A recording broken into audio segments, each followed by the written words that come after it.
Samuel, chapter 1.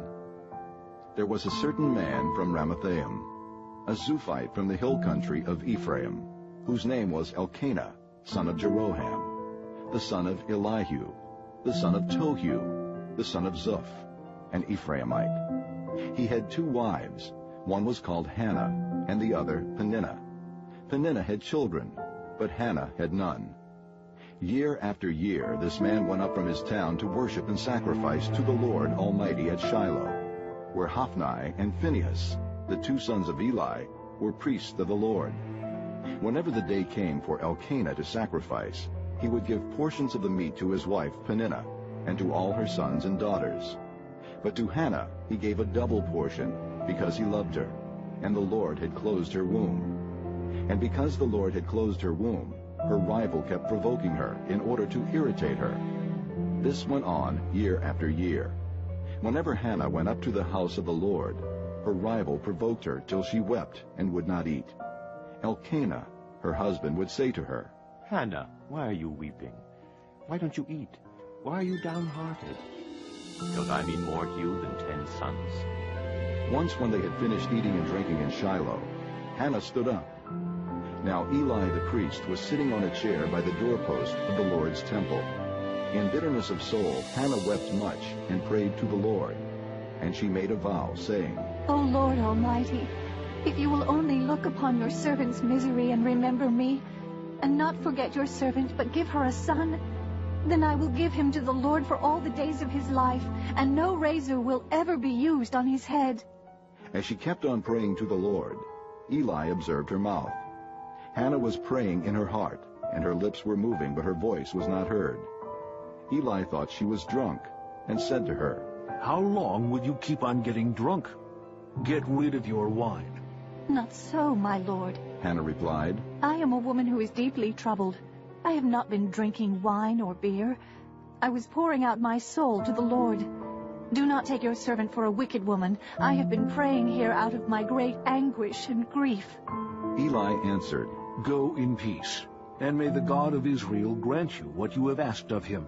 She said, May your servant find favor in your eyes.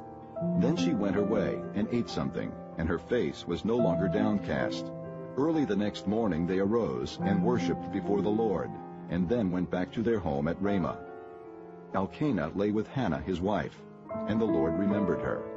So in the course of time Hannah conceived, and gave birth to a son. She named him Samuel, saying, Because I asked the Lord for him.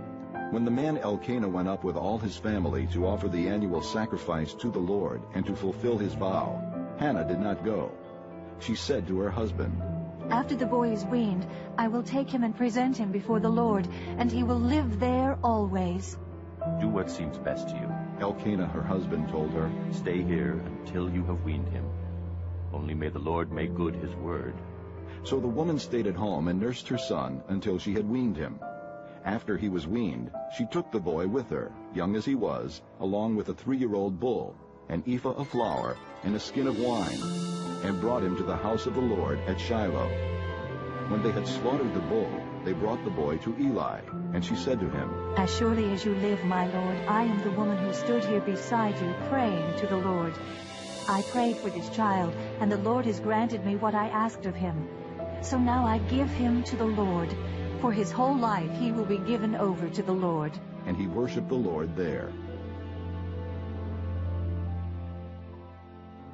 Chapter 2.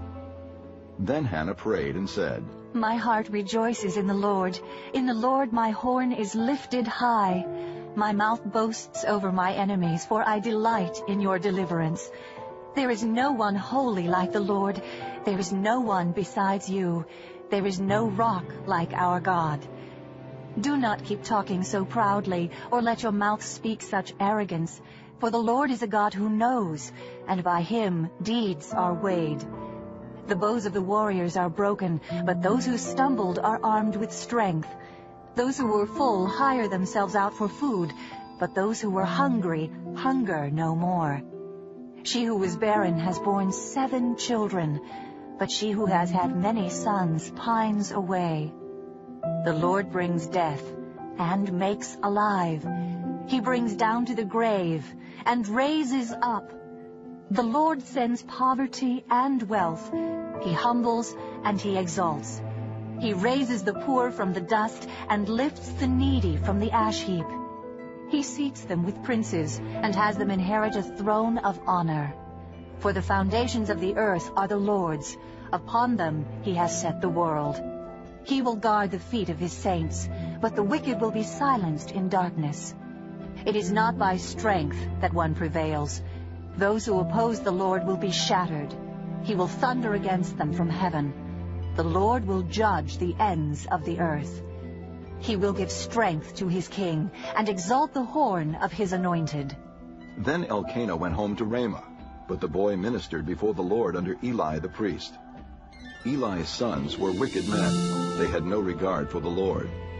Now it was the practice of the priests with the people that whenever anyone offered a sacrifice, and while the meat was being boiled, the servant of the priest would come with a 3-pronged fork in his hand. He would plunge it into the pan or kettle or cauldron or pot, and the priest would take for himself whatever the fork brought up. This is how they treated all the Israelites who came to Shiloh. But even before the fat was burned, the servant of the priest would come and say to the man who was sacrificing, "Give the priest some meat to roast. He won't accept boiled meat from you, but only raw." If the man said to him, "Let the fat be burned up first, and then take whatever you want," the servant would then answer, "No, hand it over now. If you don't, I'll take it by force." This sin of the young men was very great in the Lord's sight, for they were treating the Lord's offering with contempt. But Samuel was ministering before the Lord, a boy wearing a linen ephod. Each year his mother made him a little robe and took it to him when she went up with her husband to offer the annual sacrifice. Eli would bless Elkanah and his wife, saying, "May the Lord give you children by this woman to take the place of the one she prayed for and gave to the Lord." Then they would go home, and the Lord was gracious to Hannah. She conceived and gave birth to 3 sons and 2 daughters. Meanwhile, the boy Samuel grew up in the presence of the Lord. Now Eli, who was very old, heard about everything his sons were doing to all Israel, and how they slept with the women who served at the entrance to the tent of meeting. So he said to them, "Why do you do such things? I hear from all the people about these wicked deeds of yours. No, my sons, it is not a good report that I hear spreading among the Lord's people. If a man sins against another man, God may mediate for him. But if a man sins against the Lord, who will intercede for him?" His sons, however, did not listen to their father's rebuke, for it was the Lord's will to put them to death. And the boy Samuel continued to grow in stature and in favor with the Lord and with men. Now a man of God came to Eli and said to him, "This is what the Lord says. Did I not clearly reveal myself to your father's house when they were in Egypt under Pharaoh? I chose your father out of all the tribes of Israel to be my priest, to go up to my altar, to burn incense, and to wear an ephod in my presence. I also gave your father's house all the offerings made with fire by the Israelites. Why do you scorn my sacrifice and offering that I prescribed for my dwelling? Why do you honor your sons more than me by fattening yourselves on the choice parts of every offering made by my people Israel? Therefore the Lord, the God of Israel, declares, I promised that your house and your father's house would minister before me forever. But now the Lord declares, far be it from me. Those who honor me I will honor, but those who despise me will be disdained. The time is coming when I will cut short your strength and the strength of your father's house, so that there will not be an old man in your family line, and you will see distress in my dwelling. Although good will be done to Israel, in your family line there will never be an old man. Every one of you that I do not cut off from my altar will be spared only to blind your eyes with tears and to grieve your heart, and all your descendants will die in the prime of life. And what happens to your two sons, Hophni and Phinehas, will be a sign to you. They will both die on the same day. I will raise up for myself a faithful priest, who will do according to what is in my heart and mind. I will firmly establish his house, and he will minister before my anointed one always. Then everyone left in your family line will come and bow down before him for a piece of silver and a crust of bread, and plead, appoint me to some priestly office so I can have food to eat. Chapter 3. The boy Samuel ministered before the Lord under Eli. In those days the word of the Lord was rare. There were not many visions. One night Eli, whose eyes were becoming so weak that he could barely see, was lying down in his usual place. The lamp of God had not yet gone out, and Samuel was lying down in the temple of the Lord, where the ark of God was. Then the Lord called Samuel. Samuel answered, "Here I am." And he ran to Eli and said, "Here I am. You called me." But Eli said, I did not call. Go back and lie down. So he went and lay down. Again the Lord called, Samuel. And Samuel got up and went to Eli and said, "Here I am. You called me." My son, Eli said, I did not call. Go back and lie down.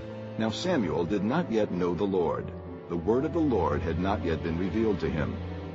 The Lord called Samuel a third time. And Samuel got up and went to Eli and said, "Here I am. You called me." Then Eli realized that the Lord was calling the boy. So Eli told Samuel, Go and lie down, and if he calls you, say, Speak, Lord, for your servant is listening. So Samuel went and lay down in his place. The Lord came and stood there, calling as at the other times, Samuel, Samuel. Then Samuel said, "Speak, for your servant is listening." And the Lord said to Samuel, See, I am about to do something in Israel that will make the ears of everyone who hears of it tingle. At that time, I will carry out against Eli everything I spoke against his family from beginning to end. For I told him that I would judge his family forever because of the sin he knew about. His sons made themselves contemptible, and he failed to restrain them. Therefore, I swore to the house of Eli, the guilt of Eli's house will never be atoned for by sacrifice or offering. Samuel lay down until morning, and then opened the doors of the house of the Lord. He was afraid to tell Eli the vision, but Eli called him and said, Samuel, my son. Samuel answered, "Here I am." What was it he said to you? Eli asked. Do not hide it from me. May God deal with you, be it ever so severely, if you hide from me anything he told you. So Samuel told him everything, hiding nothing from him. Then Eli said, He is the Lord. Let him do what is good in his eyes. The Lord was with Samuel as he grew up, and he let none of his words fall to the ground. And all Israel, from Dan to Beersheba, recognized that Samuel was attested as a prophet of the Lord. The Lord continued to appear at Shiloh, and there he revealed himself to Samuel through his word. Chapter 4. And Samuel's word came to all Israel. Now the Israelites went out to fight against the Philistines. The Israelites camped at Ebenezer, and the Philistines at Aphek. The Philistines deployed their forces to meet Israel, and as the battle spread, Israel was defeated by the Philistines, who killed about 4,000 of them on the battlefield. When the soldiers returned to camp, the elders of Israel asked, Why did the Lord bring defeat upon us today before the Philistines? Let us bring the ark of the Lord's covenant from Shiloh, so that it may go with us and save us from the hand of our enemies. So the people sent men to Shiloh, and they brought back the ark of the covenant of the Lord Almighty, who is enthroned between the cherubim. And Eli's 2 sons, Hophni and Phinehas, were there with the ark of the covenant of God. When the ark of the Lord's covenant came into the camp, all Israel raised such a great shout that the ground shook. Hearing the uproar, the Philistines asked, What's all this shouting in the Hebrew camp? When they learned that the ark of the Lord had come into the camp, the Philistines were afraid. A god has come into the camp, they said. We're in trouble. Nothing like this has happened before. Woe to us! Who will deliver us from the hand of these mighty gods? They are the gods who struck the Egyptians with all kinds of plagues in the desert. Be strong, Philistines. Be men, or you will be subject to the Hebrews as they have been to you. Be men and fight. So the Philistines fought, and the Israelites were defeated, and every man fled to his tent. The slaughter was very great. Israel lost 30,000 foot soldiers. The ark of God was captured, and Eli's 2 sons, Hophni and Phinehas, died.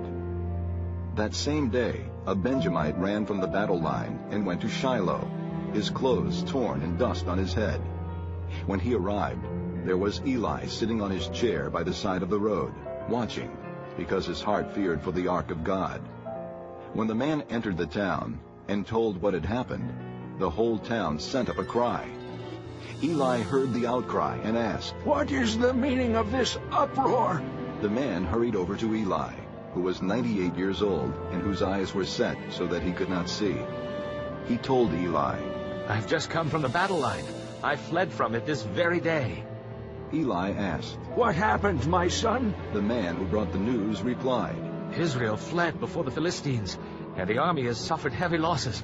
Also, your 2 sons, Hophni and Phinehas, are dead, and the ark of God has been captured." When he mentioned the ark of God, Eli fell backward off his chair by the side of the gate. His neck was broken, and he died, for he was an old man and heavy. He had led Israel 40 years. His daughter-in-law, the wife of Phinehas, was pregnant and near the time of delivery.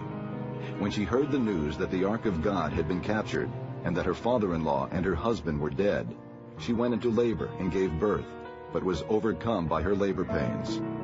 As she was dying, the women attending her said, "Don't despair. You have given birth to a son." But she did not respond or pay any attention. She named the boy Ichabod, saying, "The glory has departed from Israel," because of the capture of the ark of God and the deaths of her father-in-law and her husband. She said, "The glory has departed from Israel, for the ark of God has been captured." Chapter 5. After the Philistines had captured the ark of God, they took it from Ebenezer to Ashdod. Then they carried the ark into Dagon's temple and set it beside Dagon. When the people of Ashdod rose early the next day, there was Dagon, fallen on his face on the ground before the ark of the Lord.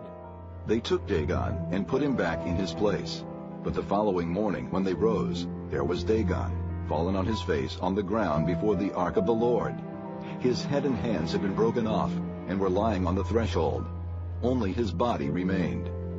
That is why to this day neither the priest of Dagon nor any others who enter Dagon's temple at Ashdod step on the threshold. The Lord's hand was heavy upon the people of Ashdod and its vicinity. He brought devastation upon them and afflicted them with tumors. When the men of Ashdod saw what was happening, they said, "The ark of the God of Israel must not stay here with us, because his hand is heavy upon us, and upon Dagon our God." So they called together all the rulers of the Philistines and asked them, "What shall we do with the ark of the God of Israel?" They answered, "Have the ark of the God of Israel moved to Gath." So they moved the ark of the God of Israel. But after they had moved it, the Lord's hand was against that city, throwing it into a great panic. He afflicted the people of the city, both young and old, with an outbreak of tumors. So they sent the ark of God to Ekron. As the ark of God was entering Ekron, the people of Ekron cried out, "They have brought the ark of the God of Israel around to us to kill us and our people." So they called together all the rulers of the Philistines and said, "Send the ark of the God of Israel away. Let it go back to its own place, or it will kill us and our people." For death had filled the city with panic. God's hand was very heavy upon it. Those who did not die were afflicted with tumors, and the outcry of the city went up to heaven. Chapter 6. When the ark of the Lord had been in Philistine territory 7 months, the Philistines called for the priests and the diviners and said, "What shall we do with the ark of the Lord? Tell us how we should send it back to its place." They answered, "If you return the ark of the God of Israel, do not send it away empty, but by all means send a guilt offering to him. Then you will be healed, and you will know why his hand has not been lifted from you." The Philistines asked, "What guilt offering should we send to him?" They replied, 5 gold tumors and 5 gold rats, according to the number of the Philistine rulers, because the same plague has struck both you and your rulers. Make models of the tumors and of the rats that are destroying the country, and pay honor to Israel's God. Perhaps he will lift his hand from you and your gods and your land. Why do you harden your hearts as the Egyptians and Pharaoh did? When he treated them harshly, did they not send the Israelites out so they could go on their way? Now then, get a new cart ready, with 2 cows that have calved and have never been yoked. Hitch the cows to the cart, but take their calves away and pen them up. Take the ark of the Lord and put it on the cart, and in a chest beside it put the gold objects you are sending back to him as a guilt offering. Send it on its way, but keep watching it. If it goes up to its own territory toward Beth-Shemesh, then the Lord has brought this great disaster on us. But if it does not, then we will know that it was not his hand that struck us, and that it happened to us by chance." So they did this. They took 2 such cows and hitched them to the cart, and penned up their calves. They placed the ark of the Lord on the cart, and along with it the chests containing the gold rats and the models of the tumors. Then the cows went straight up toward Beth-Shemesh, keeping on the road and lowing all the way. They did not turn to the right or to the left. The rulers of the Philistines followed them as far as the border of Beth-Shemesh. Now the people of Beth-Shemesh were harvesting their wheat in the valley, and when they looked up and saw the ark, they rejoiced at the sight. The cart came to the field of Joshua of Beth-Shemesh, and there it stopped beside a large rock. The people chopped up the wood of the cart and sacrificed the cows as a burnt offering to the Lord. The Levites took down the ark of the Lord, together with the chest containing the gold objects, and placed them on the large rock. On that day the people of Beth-Shemesh offered burnt offerings and made sacrifices to the Lord. The 5 rulers of the Philistines saw all this, and then returned that same day to Ekron. These are the gold tumors the Philistines sent as a guilt offering to the Lord, 1 each for Ashdod, Gaza, Ashkelon, Gath, and Ekron. And the number of the gold rats was according to the number of Philistine towns belonging to the 5 rulers, the fortified towns with their country villages. The large rock on which they set the ark of the Lord is a witness to this day in the field of Joshua of Beth-Shemesh. But God struck down some of the men of Beth-Shemesh, putting 70 of them to death, because they had looked into the ark of the Lord. The people mourned because of the heavy blow the Lord had dealt them. And the men of Beth-Shemesh asked, "Who can stand in the presence of the Lord, this holy God? To whom will the ark go up from here?" Then they sent messengers to the people of Kiriath-Jearim, saying, "The Philistines have returned the ark of the Lord. Come down and take it up to your place." Chapter 7. So the men of Kiriath-Jearim came and took up the ark of the Lord. They took it to Abinadab's house on the hill, and consecrated Eleazar his son to guard the ark of the Lord. It was a long time, 20 years in all, that the ark remained at Kiriath-Jearim, and all the people of Israel mourned and sought after the Lord.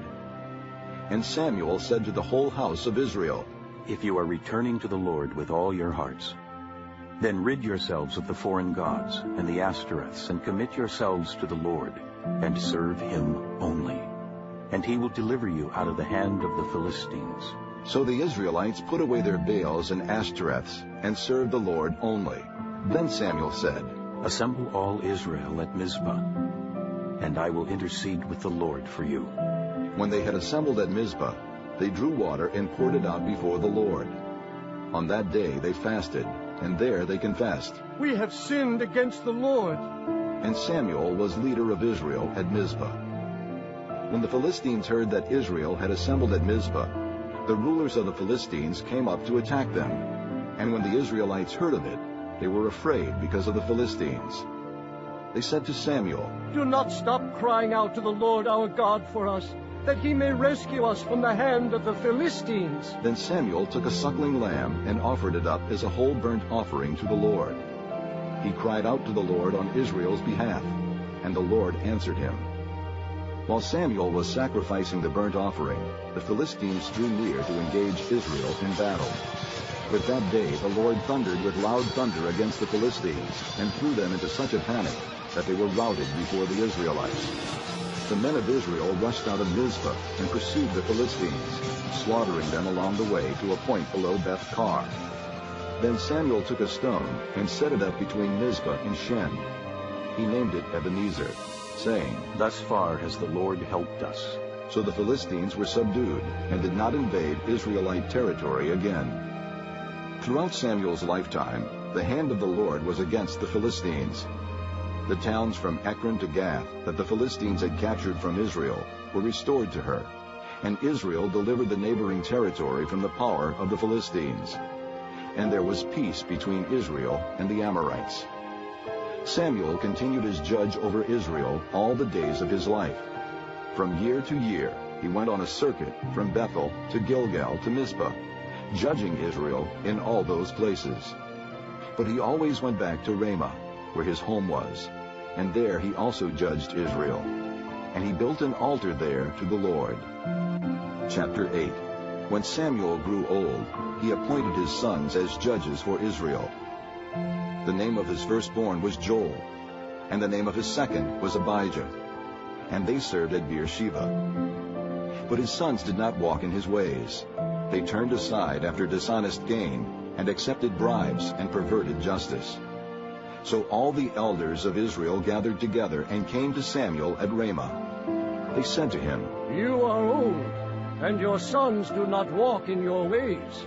Now appoint a king to lead us, such as all the other nations have." But when they said, "Give us a king to lead us," this displeased Samuel.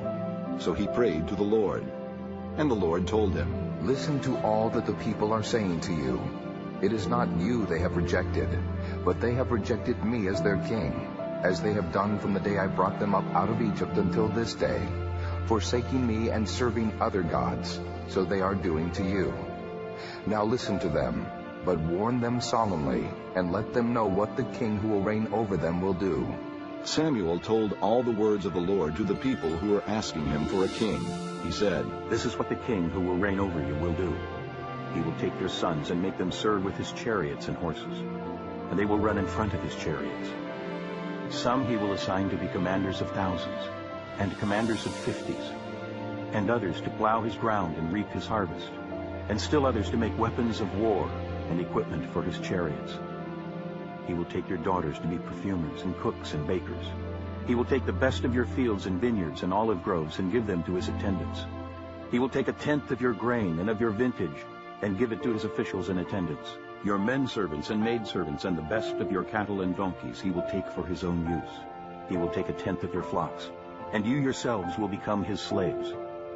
When that day comes, you will cry out for relief from the king you have chosen, and the Lord will not answer you in that day."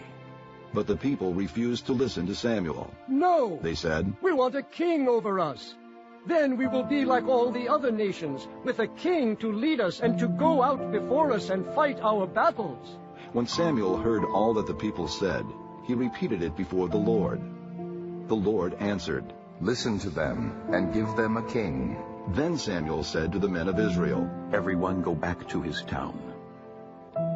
Chapter 9. There was a Benjamite, a man of standing, whose name was Kish, son of Abiel, the son of Zeror, the son of Bechorath, the son of Aphiah of Benjamin.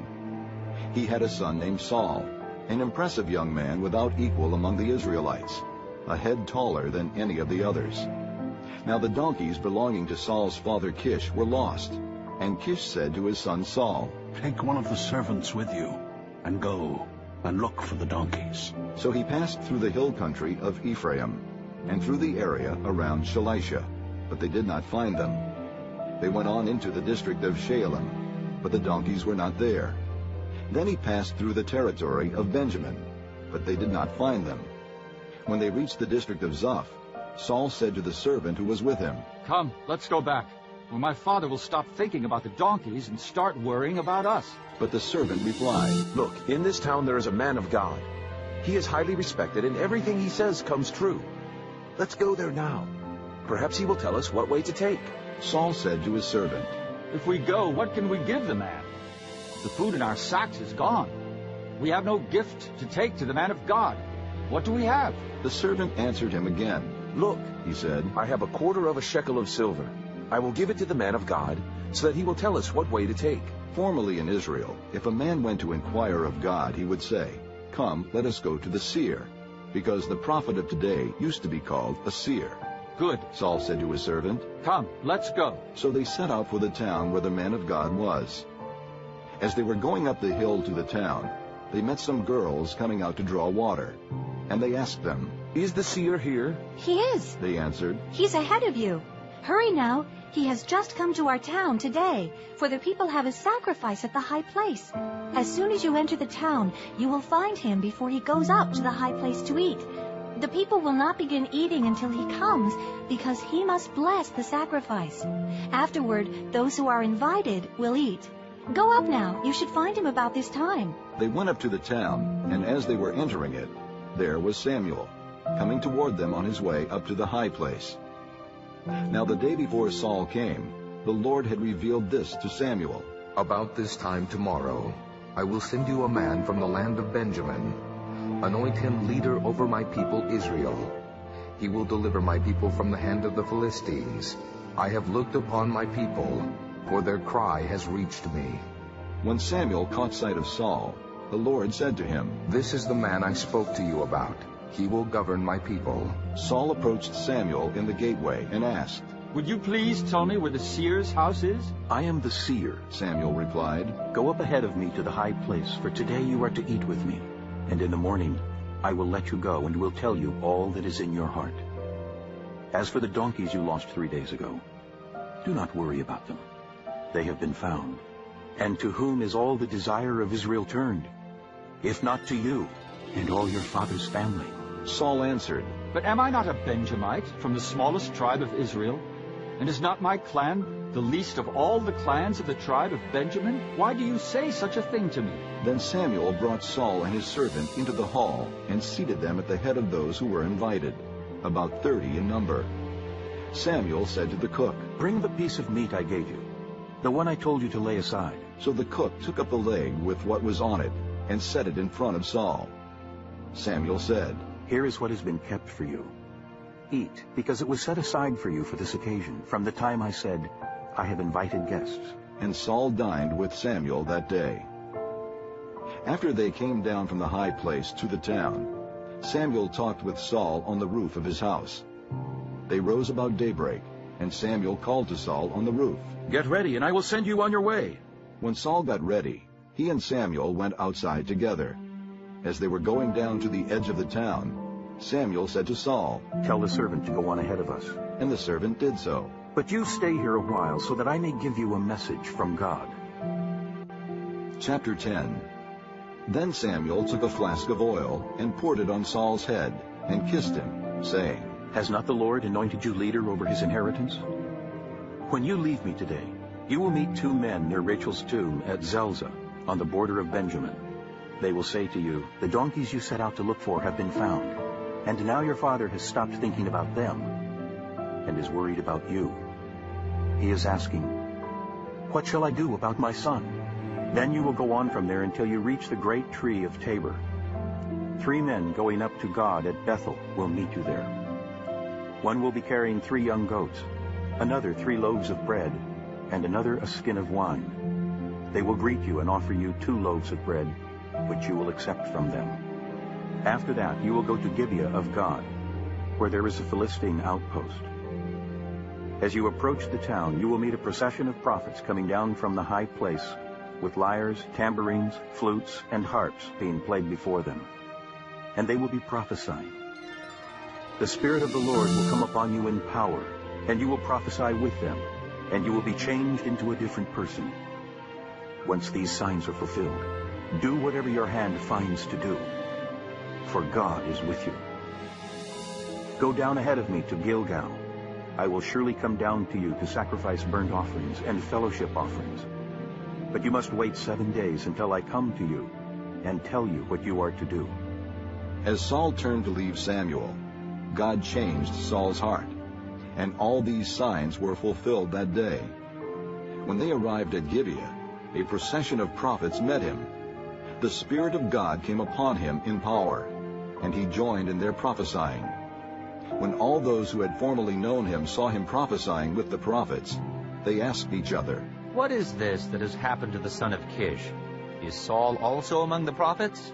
A man who lived there answered, And who is their father? So it became a saying, Is Saul also among the prophets? After Saul stopped prophesying, he went to the high place.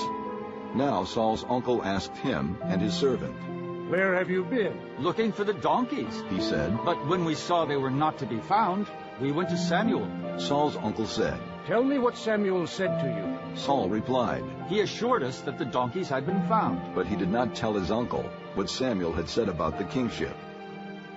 Samuel summoned the people of Israel to the Lord at Mizpah and said to them, "This is what the Lord, the God of Israel, says. I brought Israel up out of Egypt, and I delivered you from the power of Egypt and all the kingdoms that oppressed you.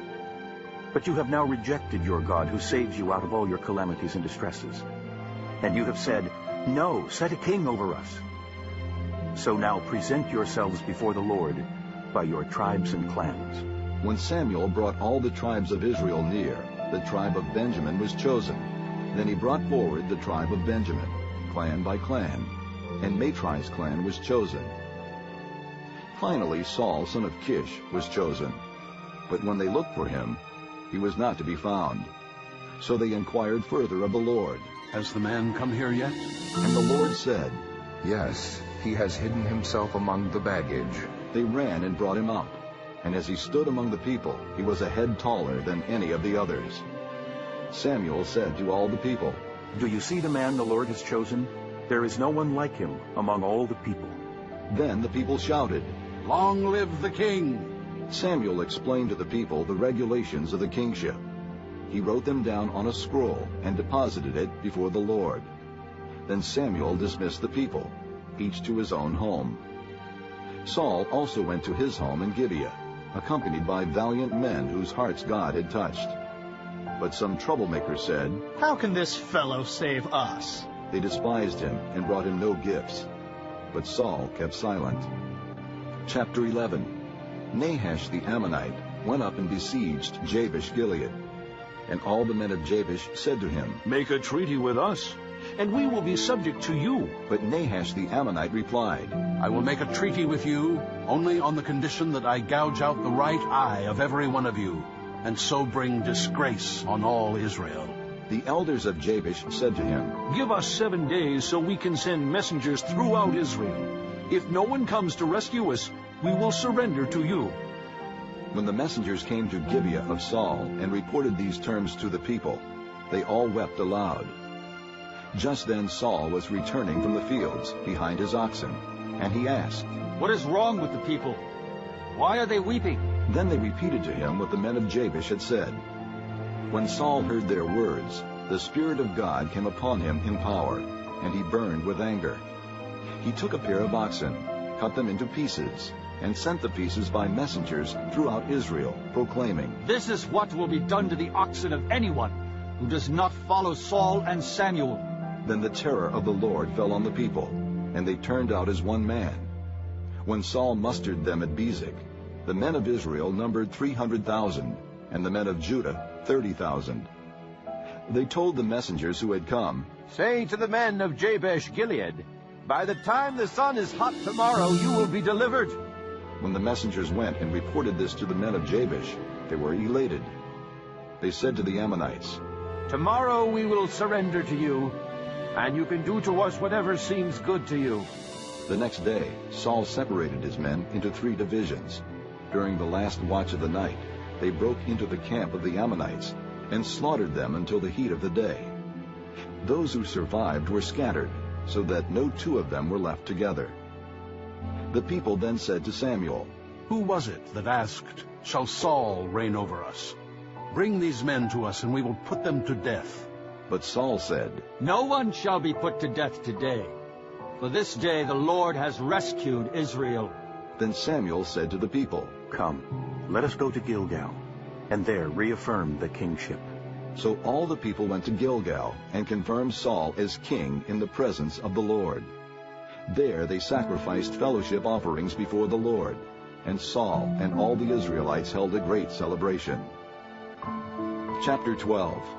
Samuel said to all Israel, "I have listened to everything you said to me, and have set a king over you. Now you have a king as your leader. As for me, I am old and gray, and my sons are here with you. I have been your leader from my youth until this day. Here I stand. Testify against me in the presence of the Lord and his anointed. Whose ox have I taken? Whose donkey have I taken? Whom have I cheated? Whom have I oppressed? From whose hand have I accepted a bribe to make me shut my eyes? If I have done any of these, I will make it right." You have not cheated or oppressed us, they replied. You have not taken anything from anyone's hand. Samuel said to them, The Lord is witness against you, and also his anointed is witness this day, that you have not found anything in my hand. He is witness, they said. Then Samuel said to the people, It is the Lord who appointed Moses and Aaron, and brought your forefathers up out of Egypt. Now then, stand here, because I am going to confront you with evidence before the Lord as to all the righteous acts performed by the Lord for you and your fathers. After Jacob entered Egypt, they cried to the Lord for help, and the Lord sent Moses and Aaron, who brought your forefathers out of Egypt, and settled them in this place. But they forgot the Lord their God. So he sold them into the hand of Sisera, the commander of the army of Hazor, and into the hands of the Philistines, and the king of Moab, who fought against them. They cried out to the Lord and said, We have sinned. We have forsaken the Lord, and served the Baals and the Ashtoreths. But now, deliver us from the hands of our enemies, and we will serve you. Then the Lord sent Jerubbaal, Barak, Jephthah, and Samuel, and he delivered you from the hands of your enemies on every side, so that you lived securely. But when you saw that Nahash, king of the Ammonites, was moving against you, you said to me, No, we want a king to rule over us, even though the Lord your God was your king. Now here is the king you have chosen, the one you asked for. See, the Lord has set a king over you. If you fear the Lord and serve and obey him, and do not rebel against his commands, and if both you and the king who reigns over you follow the Lord your God, good. But if you do not obey the Lord, and if you rebel against his commands, his hand will be against you, as it was against your fathers. Now then, stand still and see this great thing the Lord is about to do before your eyes. Is it not wheat harvest now? I will call upon the Lord to send thunder and rain, and you will realize what an evil thing you did in the eyes of the Lord when you asked for a king. Then Samuel called upon the Lord, and that same day the Lord sent thunder and rain. So all the people stood in awe of the Lord and of Samuel. The people all said to Samuel, Pray to the Lord your God for your servants, so that we will not die. For we have added to all our other sins the evil of asking for a king. Do not be afraid, Samuel replied. You have done all this evil, yet do not turn away from the Lord, but serve the Lord with all your heart. Do not turn away after useless idols. They can do you no good, nor can they rescue you, because they are useless. For the sake of his great name, the Lord will not reject his people, because the Lord was pleased to make you his own. As for me, far be it from me that I should sin against the Lord by failing to pray for you. And I will teach you the way that is good and right. But be sure to fear the Lord, and to serve him faithfully with all your heart. Consider what great things he has done for you. Yet if you persist in doing evil, both you and your king will be swept away. Chapter 13. Saul was 30 years old when he became king, and he reigned over Israel 42 years. Saul chose 3,000 men from Israel. 2,000 were with him at Michmash and in the hill country of Bethel, and 1,000 were with Jonathan at Gibeah in Benjamin. The rest of the men he sent back to their homes. Jonathan attacked the Philistine outpost at Geba, and the Philistines heard about it. Then Saul had the trumpet blown throughout the land and said, Let the Hebrews hear. So all Israel heard the news. Saul has attacked the Philistine outpost, and now Israel has become a stench to the Philistines. And the people were summoned to join Saul at Gilgal. The Philistines assembled to fight Israel, with 3,000 chariots, 6,000 charioteers, and soldiers as numerous as the sand on the seashore. They went up and camped at Michmash, east of Bethaven. When the men of Israel saw that their situation was critical and that their army was hard-pressed, they hid in caves and thickets, among the rocks, and in pits and cisterns. Some Hebrews even crossed the Jordan to the land of Gad and Gilead. Saul remained at Gilgal, and all the troops with him were quaking with fear. He waited 7 days, the time set by Samuel. But Samuel did not come to Gilgal, and Saul's men began to scatter. So he said, Bring me the burnt offering and the fellowship offerings and Saul offered up the burnt offering. Just as he finished making the offering, Samuel arrived, and Saul went out to greet him. "What have you done?" asked Samuel. Saul replied, When I saw that the men were scattering, and that you did not come at the set time, and that the Philistines were assembling at Michmash, I thought, now the Philistines will come down against me at Gilgal, and I have not sought the Lord's favor. So I felt compelled to offer the burnt offering. "You acted foolishly," Samuel said. "You have not kept the command the Lord your God gave you. If you had, he would have established your kingdom over Israel for all time. But now your kingdom will not endure. The Lord has sought out a man after his own heart and appointed him leader of his people, because you have not kept the Lord's command." Then Samuel left Gilgal and went up to Gibeah in Benjamin, and Saul counted the men who were with him. They numbered about 600. Saul and his son Jonathan and the men with them were staying in Gibeah in Benjamin, while the Philistines camped at Michmash. Raiding parties went out from the Philistine camp in 3 detachments. One turned toward Ophrah in the vicinity of Shul, another toward Beth-horon, and the third toward the borderland overlooking the valley of Zeboim, facing the desert. Not a blacksmith could be found in the whole land of Israel, because the Philistines had said, "Otherwise the Hebrews will make swords or spears." So all Israel went down to the Philistines to have their plowshares, mattocks, axes, and sickles sharpened. The price was 2/3 of a shekel for sharpening plowshares and mattocks, and 1/3 of a shekel for sharpening forks and axes and for repointing goads. So on the day of the battle, not a soldier with Saul and Jonathan had a sword or spear in his hand. Only Saul and his son Jonathan had them. Now a detachment of Philistines had gone out to the pass at Michmash. Chapter 14. One day, Jonathan, son of Saul, said to the young man bearing his armor, "Come, let's go over to the Philistine outpost on the other side." But he did not tell his father. Saul was staying on the outskirts of Gibeah under a pomegranate tree in Migron. With him were about 600 men, among whom was Ahijah, who was wearing an ephod. He was a son of Ichabod's brother Ahitub, son of Phinehas, the son of Eli, the Lord's priest in Shiloh. No one was aware that Jonathan had left. On each side of the pass that Jonathan intended to cross to reach the Philistine outpost was a cliff. One was called Bozez, and the other Sina. One cliff stood to the north toward Michmash, the other to the south toward Geba. Jonathan said to his young armor-bearer, "Come, let's go over to the outpost of those uncircumcised fellows. Perhaps the Lord will act in our behalf. Nothing can hinder the Lord from saving, whether by many or by few." "Do all that you have in mind," his armor-bearer said. "Go ahead. I am with you, heart and soul." Jonathan said, "Come then. We will cross over toward the men and let them see us. If they say to us, 'Wait there until we come to you,' we will stay where we are and not go up to them. But if they say, 'Come up to us,' we will climb up, because that will be our sign that the Lord has given them into our hands." So both of them showed themselves to the Philistine outpost.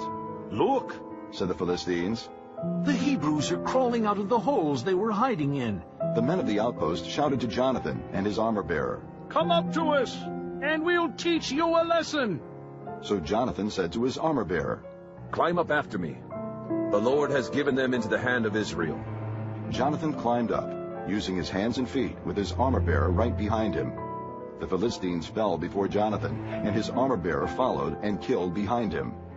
In that first attack, Jonathan and his armor-bearer killed some 20 men in an area of about half an acre. Then panic struck the whole army, those in the camp and field, and those in the outposts in raiding parties, and the ground shook. It was a panic sent by God. Saul's lookouts at Gibeah in Benjamin saw the army melting away in all directions. Then Saul said to the men who were with him, "Muster the forces and see who has left us." When they did, it was Jonathan and his armor-bearer who were not there. Saul said to Ahijah, "Bring the ark of God." At that time it was with the Israelites. While Saul was talking to the priest, the tumult in the Philistine camp increased more and more. So Saul said to the priest, "Withdraw your hand." Then Saul and all his men assembled and went to the battle. They found the Philistines in total confusion, striking each other with their swords. Those Hebrews who had previously been with the Philistines and had gone up with them to their camp went over to the Israelites who were with Saul and Jonathan. When all the Israelites who had hidden in the hill country of Ephraim heard that the Philistines were on the run, they joined the battle in hot pursuit. So the Lord rescued Israel that day, and the battle moved on beyond Beth-aven. Now the men of Israel were in distress that day, because Saul had bound the people under an oath, saying, "Cursed be any man who eats food before evening comes, before I have avenged myself on my enemies." So none of the troops tasted food. The entire army entered the woods, and there was honey on the ground. When they went into the woods, they saw the honey oozing out, yet no one put his hand to his mouth, because they feared the oath. But Jonathan had not heard that his father had bound the people with the oath. So he reached out the end of the staff that was in his hand and dipped it into the honeycomb. He raised his hand to his mouth, and his eyes brightened. Then one of the soldiers told him, "Your father bound the army under a strict oath, saying, 'Cursed be any man who eats food today.' That is why the men are faint." Jonathan said, "My father has made trouble for the country. See how my eyes brightened when I tasted a little of this honey. How much better it would have been if the men had eaten today some of the plunder they took from their enemies. Would not the slaughter of the Philistines have been even greater?" That day, after the Israelites had struck down the Philistines from Michmash to Aijalon, they were exhausted. They pounced on the plunder, and taking sheep, cattle, and calves, they butchered them on the ground and ate them, together with the blood. Then someone said to Saul, "Look, the men are sinning against the Lord by eating meat that has blood in it." "You have broken faith," he said. "Roll a large stone over here at once." Then he said, "Go out among the men and tell them, 'Each of you bring me your cattle and sheep, and slaughter them here and eat them. Do not sin against the Lord by eating meat with blood still in it.'" So everyone brought his ox that night and slaughtered it there. Then Saul built an altar to the Lord. It was the first time he had done this. Saul said, "Let us go down after the Philistines by night and plunder them till dawn, and let us not leave one of them alive." "Do whatever seems best to you," they replied. But the priest said, "Let us inquire of God here." So Saul asked God, "Shall I go down after the Philistines? Will you give them into Israel's hand?" But God did not answer him that day. Saul therefore said, "Come here, all you who are leaders of the army, and let us find out what sin has been committed today. As surely as the Lord who rescues Israel lives, even if it lies with my son Jonathan, he must die." But not one of the men said a word. Saul then said to all the Israelites, "You stand over there. I and Jonathan my son will stand over here." "Do what seems best to you," the men replied. Then Saul prayed to the Lord, the God of Israel, "Give me the right answer." And Jonathan and Saul were taken by lot, and the men were cleared. Saul said, "Cast the lot between me and Jonathan my son." And Jonathan was taken. Then Saul said to Jonathan, "Tell me what you have done." So Jonathan told him, "I merely tasted a little honey with the end of my staff, and now must I die?" Saul said, "May God deal with me, be it ever so severely, if you do not die, Jonathan." But the men said to Saul, "Should Jonathan die, he who has brought about this great deliverance in Israel? Never. As surely as the Lord lives, not a hair of his head will fall to the ground. For he did this today with God's help." So the men rescued Jonathan, and he was not put to death. Then Saul stopped pursuing the Philistines, and they withdrew to their own land. After Saul had assumed rule over Israel, he fought against their enemies on every side: Moab, the Ammonites, Edom, the kings of Zobah, and the Philistines. Wherever he turned, he inflicted punishment on them. He fought valiantly and defeated the Amalekites, delivering Israel from the hands of those who had plundered them. Saul's sons were Jonathan, Ishvi, and Malchishua. The name of his older daughter was Merab, and that of the younger was Michal. His wife's name was Ahinoam, daughter of Ahimaaz. The name of the commander of Saul's army was Abner, son of Ner, and Ner was Saul's uncle. Saul's father Kish and Abner's father Ner were sons of Abiel. All the days of Saul there was bitter war with the Philistines, and whenever Saul saw a mighty or brave man, he took him into his service. Chapter 15. Samuel said to Saul, I am the one the Lord sent to anoint you king over his people Israel. So listen now to the message from the Lord. This is what the Lord Almighty says. I will punish the Amalekites for what they did to Israel when they waylaid them as they came up from Egypt. Now go, attack the Amalekites and totally destroy everything that belongs to them. Do not spare them. Put to death men and women, children and infants, cattle and sheep, camels and donkeys. So Saul summoned the men and mustered them at Telaim, 200,000 foot soldiers and 10,000 men from Judah. Saul went to the city of Amalek and set an ambush in the ravine. Then he said to the Kenites, Go away, leave the Amalekites, so that I do not destroy you along with them. For you showed kindness to all the Israelites when they came up out of Egypt. So the Kenites moved away from the Amalekites. Then Saul attacked the Amalekites all the way from Havilah to Shur, to the east of Egypt. He took Agag, king of the Amalekites, alive, and all his people he totally destroyed with the sword. But Saul and the army spared Agag and the best of the sheep and cattle, the fat calves and lambs, everything that was good. These they were unwilling to destroy completely, but everything that was despised and weak they totally destroyed. Then the word of the Lord came to Samuel. I am grieved that I have made Saul king, because he has turned away from me and has not carried out my instructions. Samuel was troubled, and he cried out to the Lord all that night. Early in the morning Samuel got up and went to meet Saul, but he was told, Saul has gone to Carmel. There he has set up a monument in his own honor, and has turned and gone on down to Gilgal. When Samuel reached him, Saul said, The Lord bless you. I have carried out the Lord's instructions. But Samuel said, What then is this bleating of sheep in my ears? What is this lowing of cattle that I hear?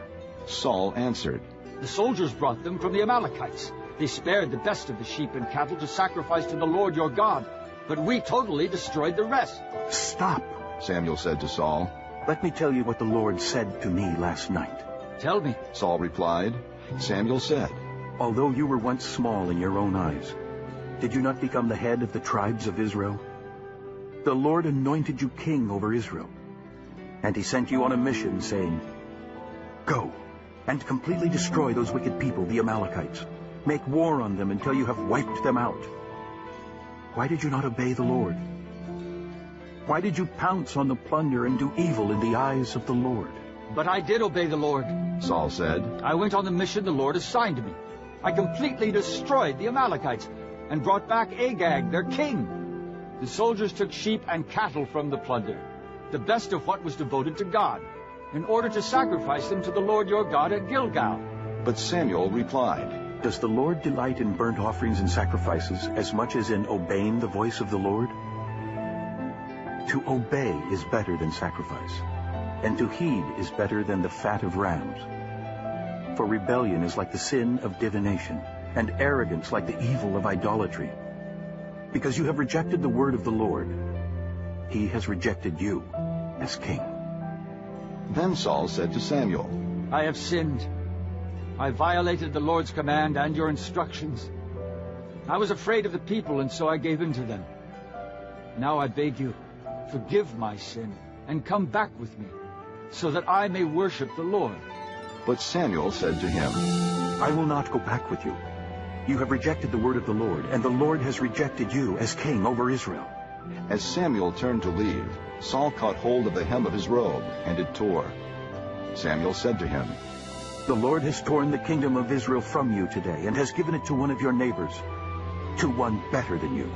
He who is the glory of Israel does not lie or change his mind, for he is not a man that he should change his mind. Saul replied, I have sinned, but please honor me before the elders of my people and before Israel.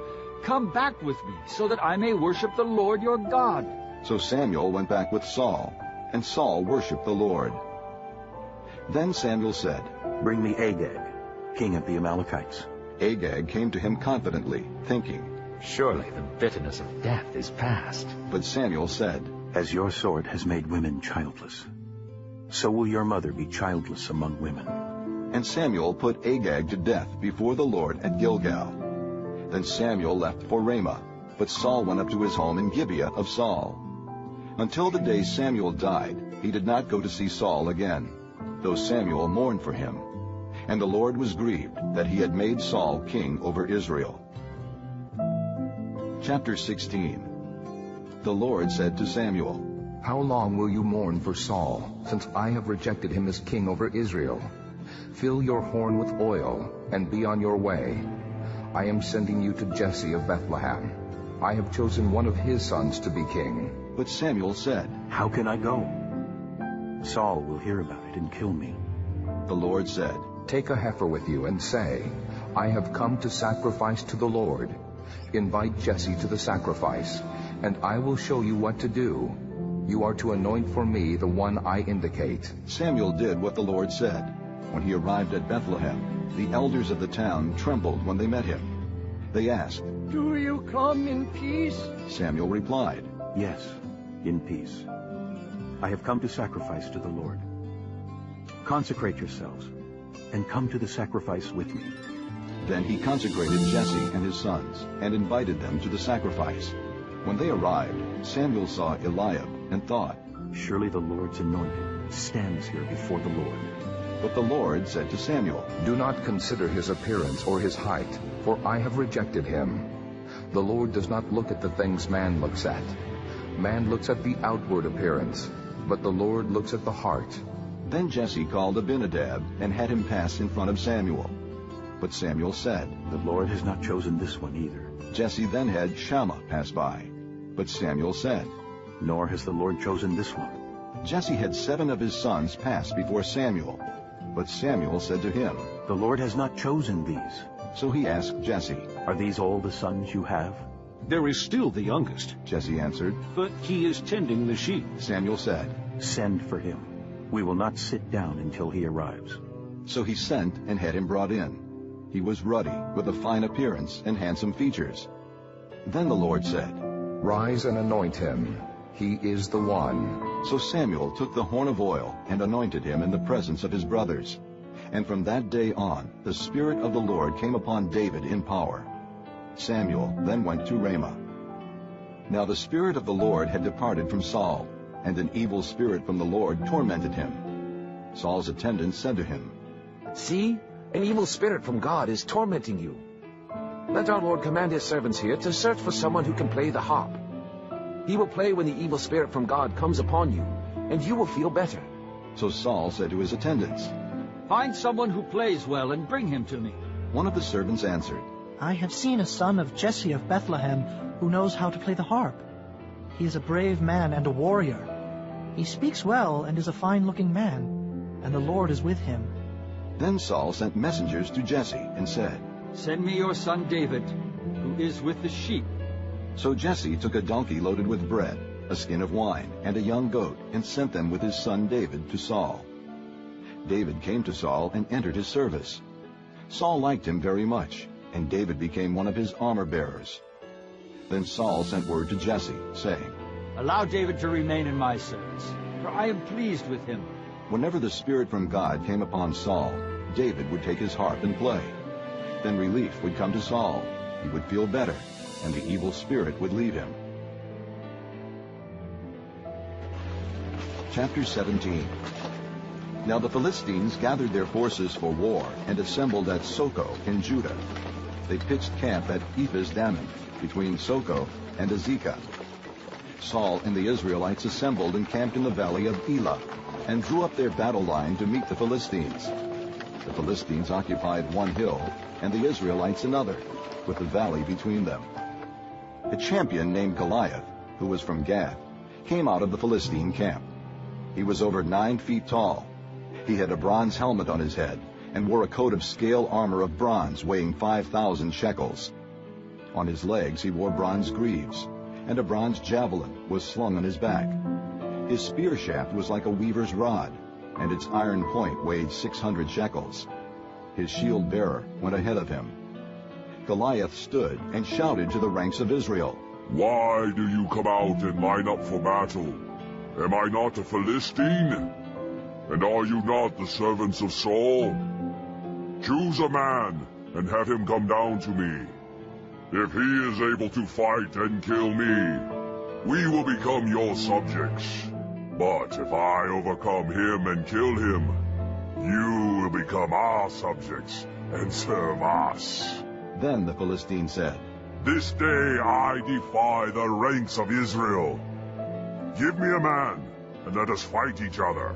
On hearing the Philistines' words, Saul and all the Israelites were dismayed and terrified. Now David was the son of an Ephrathite named Jesse, who was from Bethlehem in Judah. Jesse had 8 sons, and in Saul's time he was old and well advanced in years. Jesse's 3 oldest sons had followed Saul to the war. The firstborn was Eliab, the second Abinadab, and the third Shammah. David was the youngest. The 3 oldest followed Saul, but David went back and forth from Saul to tend his father's sheep at Bethlehem. For 40 days the Philistine came forward every morning and evening and took his stand. Now Jesse said to his son David, "Take this ephah of roasted grain and these 10 loaves of bread for your brothers, and hurry to their camp. Take along these 10 cheeses to the commander of their unit. See how your brothers are, and bring back some assurance from them. They are with Saul and all the men of Israel in the valley of Elah, fighting against the Philistines." Early in the morning, David left the flock with a shepherd, loaded up and set out, as Jesse had directed. He reached the camp as the army was going out to its battle positions, shouting the war cry. Israel and the Philistines were drawing up their lines facing each other. David left his things with the keeper of supplies, ran to the battle lines, and greeted his brothers. As he was talking with them, Goliath, the Philistine champion from Gath, stepped out from his lines and shouted his usual defiance, and David heard it. When the Israelites saw the man, they all ran from him in great fear. Now the Israelites had been saying, "Do you see how this man keeps coming out? He comes out to defy Israel. The king will give great wealth to the man who kills him. He will also give him his daughter in marriage, and will exempt his father's family from taxes in Israel." David asked the men standing near him, "What will be done for the man who kills this Philistine and removes this disgrace from Israel? Who is this uncircumcised Philistine, that he should defy the armies of the living God?" They repeated to him what they had been saying, and told him, "This is what will be done for the man who kills him." When Eliab, David's oldest brother, heard him speaking with the men, he burned with anger at him and asked, "Why have you come down here? And with whom did you leave those few sheep in the desert? I know how conceited you are, and how wicked your heart is. You came down only to watch the battle." "Now what have I done?" said David. "Can't I even speak?" He then turned away to someone else and brought up the same matter, and the men answered him as before. What David said was overheard and reported to Saul, and Saul sent for him. David said to Saul, "Let no one lose heart on account of this Philistine. Your servant will go and fight him." Saul replied, "You are not able to go out against this Philistine and fight him. You are only a boy, and he has been a fighting man from his youth." But David said to Saul, "Your servant has been keeping his father's sheep. When a lion or a bear came and carried off a sheep from the flock, I went after it, struck it, and rescued the sheep from its mouth. When it turned on me, I seized it by its hair, struck it, and killed it. Your servant has killed both the lion and the bear. This uncircumcised Philistine will be like one of them, because he has defied the armies of the living God. The Lord who delivered me from the paw of the lion and the paw of the bear will deliver me from the hand of this Philistine." Saul said to David, "Go, and the Lord be with you." Then Saul dressed David in his own tunic. He put a coat of armor on him and a bronze helmet on his head. David fastened on his sword over the tunic and tried walking around, because he was not used to them. "I cannot go in these," he said to Saul, "because I am not used to them." So he took them off. Then he took his staff in his hand, chose 5 smooth stones from the stream, put them in the pouch of his shepherd's bag, and with his sling in his hand, approached the Philistine. Meanwhile, the Philistine, with his shield-bearer in front of him, kept coming closer to David. He looked David over and saw that he was only a boy, ruddy and handsome, and he despised him. He said to David, "Am I a dog, that you come at me with sticks?" And the Philistine cursed David by his gods. "Come here, and I'll give your flesh to the birds of the air and the beasts of the field." David said to the Philistine, "You come against me with sword and spear and javelin, but I come against you in the name of the Lord Almighty, the God of the armies of Israel, whom you have defied. This day the Lord will hand you over to me, and I'll strike you down and cut off your head. Today I will give the carcasses of the Philistine army to the birds of the air and the beasts of the earth, and the whole world will know that there is a God in Israel. All those gathered here will know that it is not by sword or spear that the Lord saves, for the battle is the Lord's, and he will give all of you into our hands. As the Philistine moved closer to attack him, David ran quickly toward the battle line to meet him. Reaching into his bag and taking out a stone, he slung it and struck the Philistine on the forehead. The stone sank into his forehead, and he fell face down on the ground. So David triumphed over the Philistine with a sling and a stone. Without a sword in his hand, he struck down the Philistine and killed him. David ran and stood over him. He took hold of the Philistine's sword and drew it from the scabbard. After he killed him, he cut off his head with the sword. When the Philistines saw that their hero was dead, they turned and ran. Then the men of Israel and Judah surged forward with a shout and pursued the Philistines to the entrance of Gath and to the gates of Ekron. Their dead were strewn along the Shearaim road to Gath and Ekron. When the Israelites returned from chasing the Philistines, they plundered their camp. David took the Philistines' head and brought it to Jerusalem, and he put the Philistines' weapons in his own tent. As Saul watched David going out to meet the Philistine, he said to Abner, commander of the army, Abner, whose son is that young man? Abner replied, As surely as you live, O king, I don't know.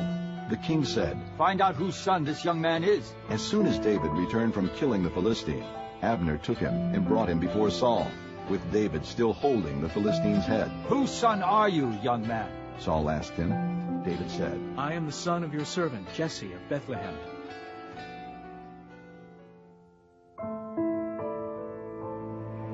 Chapter 18. After David had finished talking with Saul, Jonathan became one in spirit with David, and he loved him as himself. From that day Saul kept David with him, and did not let him return to his father's house. And Jonathan made a covenant with David because he loved him as himself. Jonathan took off the robe he was wearing and gave it to David, along with his tunic, and even his sword, his bow, and his belt. Whatever Saul sent him to do, David did it so successfully that Saul gave him a high rank in the army. This pleased all the people, and Saul's officers as well. When the men were returning home after David had killed the Philistine, the women came out from all the towns of Israel to meet King Saul with singing and dancing, with joyful songs, and with tambourines and lutes. As they danced, they sang, Saul has slain his thousands and David his tens of thousands. Saul was very angry. This refrain galled him. They have credited David with tens of thousands, he thought, but me with only thousands. What more can he get but the kingdom? And from that time on, Saul kept a jealous eye on David. The next day, an evil spirit from God came forcefully upon Saul. He was prophesying in his house, while David was playing the harp, as he usually did. Saul had a spear in his hand, and he hurled it, saying to himself, I'll pin David to the wall. But David eluded him twice. Saul was afraid of David, because the Lord was with David, but had left Saul. So he sent David away from him, and gave him command over 1,000 men. And David led the troops in their campaigns. In everything he did, he had great success, because the Lord was with him. When Saul saw how successful he was afraid of him. But all Israel and Judah loved David, because he led them in their campaigns. Saul said to David, Here is my older daughter Merab. I will give her to you in marriage. Only serve me bravely, and fight the battles of the Lord. For Saul said to himself, I will not raise a hand against him. Let the Philistines do that. But David said to Saul, Who am I, and what is my family or my father's clan in Israel, that I should become the king's son-in-law? So when the time came for Merab, Saul's daughter, to be given to David, she was given in marriage to Adriel of Mahalath. Now Saul's daughter Michal was in love with David, and when they told Saul about it, he was pleased. I will give her to him, he thought, so that she may be a snare to him, and so that the hand of the Philistines may be against him. So Saul said to David, Now you have a second opportunity to become my son-in-law. Then Saul ordered his attendants, Speak to David privately, and say, Look, the king is pleased with you, and his attendants all like you. Now become his son-in-law. They repeated these words to David, but David said, Do you think it is a small matter to become the king's son-in-law? I'm only a poor man and little known. When Saul's servants told him what David had said, Saul replied, "Say to David, the king wants no other price for the bride than 100 Philistine foreskins to take revenge on his enemies." Saul's plan was to have David fall by the hands of the Philistines. When the attendants told David these things, he was pleased to become the king's son-in-law. So before the allotted time elapsed, David and his men went out and killed 200 Philistines. He brought their foreskins and presented the full number to the king, so that he might become the king's son-in-law. Then Saul gave him his daughter Michal in marriage. When Saul realized that the Lord was with David and that his daughter Michal loved David, Saul became still more afraid of him, and he remained his enemy the rest of his days.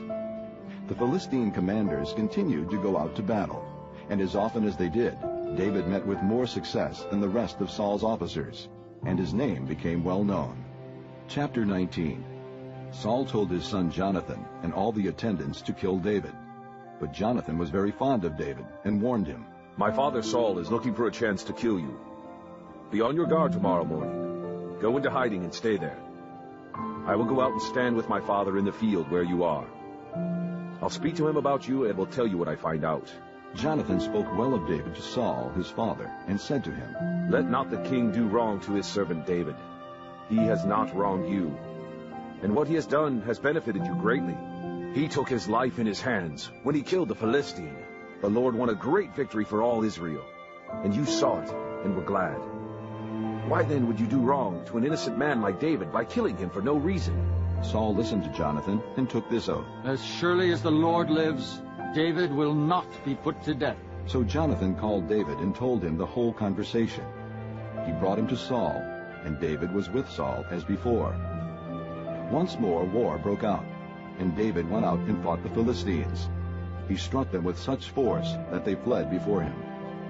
But an evil spirit from the Lord came upon Saul as he was sitting in his house with his spear in his hand. While David was playing the harp, Saul tried to pin him to the wall with his spear, but David eluded him as Saul drove the spear into the wall. That night, David made good his escape. Saul sent men to David's house to watch it and to kill him in the morning. But Michal, David's wife, warned him, "If you don't run for your life tonight, tomorrow you'll be killed." So Michal let David down through a window, and he fled and escaped. Then Michal took an idol and laid it on the bed, covering it with a garment and putting some goat's hair at the head. When Saul sent the men to capture David, Michal said, "He is ill." Then Saul sent the men back to see David and told them, "Bring him up to me in his bed, so that I may kill him." But when the men entered, there was the idol in the bed, and at the head was some goat's hair. Saul said to Michal, "Why did you deceive me like this, and send my enemy away so that he escaped?" Michal told him, "He said to me, 'Let me get away. Why should I kill you?'"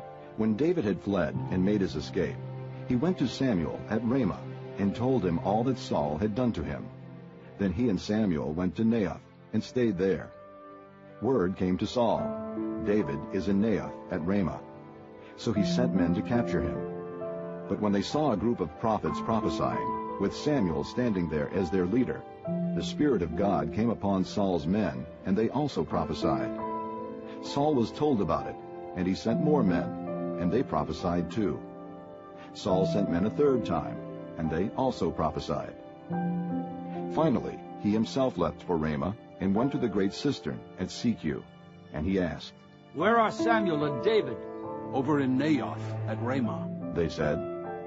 So Saul went to Naioth at Ramah, but the Spirit of God came even upon him, and he walked along prophesying until he came to Naioth. He stripped off his robes and also prophesied in Samuel's presence. He lay that way all that day and night. This is why people say, "Is Saul also among the prophets?" Chapter 20. Then David fled from Naioth at Ramah and went to Jonathan and asked, "What have I done? What is my crime? How have I wronged your father that he is trying to take my life?" "Never," Jonathan replied. "You are not going to die. Look, my father doesn't do anything, great or small, without confiding in me. Why would he hide this from me? It's not so." But David took an oath and said, "Your father knows very well that I have found favor in your eyes, and he has said to himself, 'Jonathan must not know this or he will be grieved.' Yet as surely as the Lord lives, and as you live, There is only a step between me and death. Jonathan said to David, "Whatever you want me to do, I'll do for you." So David said, Look, tomorrow is the new moon festival, and I am supposed to dine with the king. But let me go and hide in the field until the evening of the day after tomorrow. If your father misses me at all, tell him, David earnestly asked my permission to hurry to Bethlehem, his hometown, because an annual sacrifice is being made there for his whole clan. If he says, very well, then your servant is safe. But if he loses his temper, you can be sure that he is determined to harm me. As for you, show kindness to your servant, for you have brought him into a covenant with you before the Lord. If I am guilty, then kill me yourself. Why hand me over to your father?" "Never," Jonathan said. "If I had the least inkling that my father was determined to harm you, wouldn't I tell you?" David asked, "Who will tell me if your father answers you harshly?" "Come," Jonathan said. "Let's go out into the field." So they went there together. Then Jonathan said to David, "By the Lord, the God of Israel, I will surely sound out my father by this time the day after tomorrow. If he is favorably disposed toward you, will I not send you word and let you know? But if my father is inclined to harm you, may the Lord deal with me, be it ever so severely, if I do not let you know and send you away safely. May the Lord be with you as he has been with my father. But show me unfailing kindness like that of the Lord as long as I live, so that I may not be killed, and do not ever cut off your kindness from my family, not even when the Lord has cut off every one of David's enemies from the face of the earth." So Jonathan made a covenant with the house of David, saying, "May the Lord call David's enemies to account." And Jonathan had David reaffirm his oath out of love for him, because he loved him as he loved himself. Then Jonathan said to David, "Tomorrow is the new moon festival. You will be missed because your seat will be empty. The day after tomorrow, toward evening, go to the place where you hid when this trouble began, and wait by the stone easel. I will shoot 3 arrows to the side of it, as though I were shooting at a target. Then I will send a boy and say, 'Go find the arrows.' If I say to him, 'Look, the arrows are on this side of you. Bring them here.' Then come, because as surely as the Lord lives, you are safe. There is no danger. But if I say to the boy, 'Look, the arrows are beyond you,' then you must go, because the Lord has sent you away. And about the matter you and I discussed, remember, the Lord is witness between you and me forever." So David hid in the field, and when the new moon festival came, the king sat down to eat. He sat in his customary place by the wall, opposite Jonathan, and Abner sat next to Saul, but David's place was empty. Saul said nothing that day, for he thought, "Something must have happened to David to make him ceremonially unclean. Surely he is unclean." But the next day, the second day of the month, David's place was empty again. Then Saul said to his son Jonathan, "Why hasn't the son of Jesse come to the meal, either yesterday or today?" Jonathan answered, "David earnestly asked me for permission to go to Bethlehem. He said, 'Let me go, because our family is observing a sacrifice in the town, and my brother has ordered me to be there. If I have found favor in your eyes, let me get away to see my brothers.' That is why he has not come to the king's table." Saul's anger flared up at Jonathan, and he said to him, "You son of a perverse and rebellious woman, don't I know that you have sided with the son of Jesse to your own shame, and to the shame of the mother who bore you? As long as the son of Jesse lives on this earth, neither you nor your kingdom will be established. Now send and bring him to me, for he must die." "Why should he be put to death? What has he done?" Jonathan asked his father. But Saul hurled his spear at him to kill him. Then Jonathan knew that his father intended to kill David. Jonathan got up from the table in fierce anger. On that second day of the month he did not eat, because he was grieved at his father's shameful treatment of David. In the morning Jonathan went out to the field for his meeting with David. He had a small boy with him, and he said to the boy, "Run and find the arrows I shoot." As the boy ran, he shot an arrow beyond him. When the boy came to the place where Jonathan's arrow had fallen, Jonathan called out after him, "Isn't the arrow beyond you?" Then he shouted, "Hurry! Go quickly! Don't stop!" The boy picked up the arrow and returned to his master.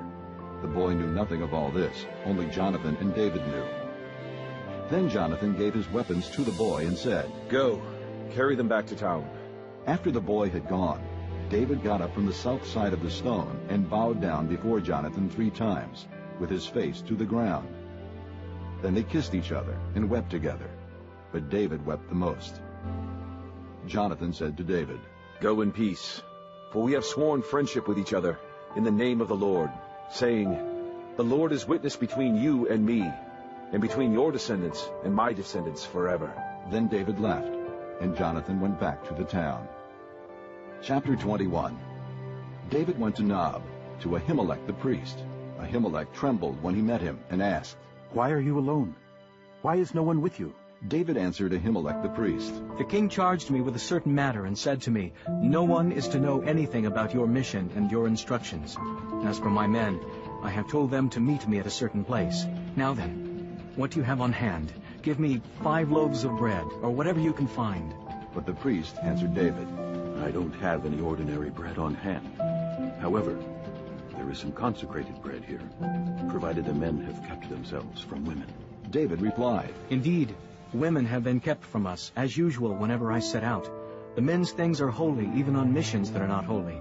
How much more so today?"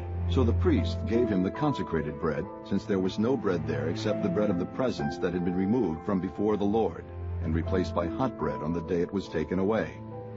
Now one of Saul's servants was there that day, detained before the Lord. He was Doeg the Edomite, Saul's head shepherd. David asked Ahimelech, "Don't you have a spear or a sword here? I haven't brought my sword or any other weapon because the king's business was urgent." The priest replied, "The sword of Goliath, the Philistine, whom you killed in the valley of Elah, is here. It is wrapped in a cloth behind the ephod. If you want it, take it. There is no sword here but that one." David said, "There is none like it. Give it to me." That day David fled from Saul and went to Achish, king of Gath. But the servants of Achish said to him, "Isn't this David, the king of the land? Isn't he the one they sing about in their dances? Saul has slain his thousands, and David his tens of thousands." David took these words to heart, and was very much afraid of Achish, king of Gath. So he pretended to be insane in their presence, and while he was in their hands he acted like a madman, making marks on the doors of the gate, and letting saliva run down his beard. Achish said to his servants, "Look at the man. He is insane. Why bring him to me?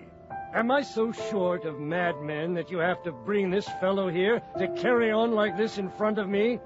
Must this man come into my house?" Chapter 22. David left Gath and escaped to the cave of Adullam. When his brothers and his father's household heard about it, they went down to him there. All those who were in distress or in debt or discontented gathered around him, and he became their leader. About 400 men were with him. From there David went to Mizpah in Moab and said to the king of Moab, "Would you let my father and mother come and stay with you until I learn what God will do for me?" So he left them with the king of Moab, and they stayed with him as long as David was in the stronghold. But the prophet Gad said to David, "Do not stay in the stronghold. Go into the land of Judah." So David left and went to the forest of Hereth.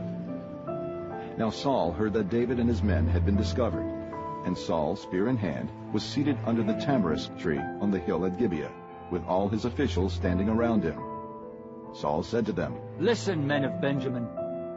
Will the son of Jesse give all of you fields and vineyards? Will he make all of you commanders of thousands and commanders of hundreds? Is that why you have all conspired against me? No one tells me when my son makes a covenant with the son of Jesse. None of you is concerned about me, or tells me that my son has incited my servant to lie in wait for me, as he does today."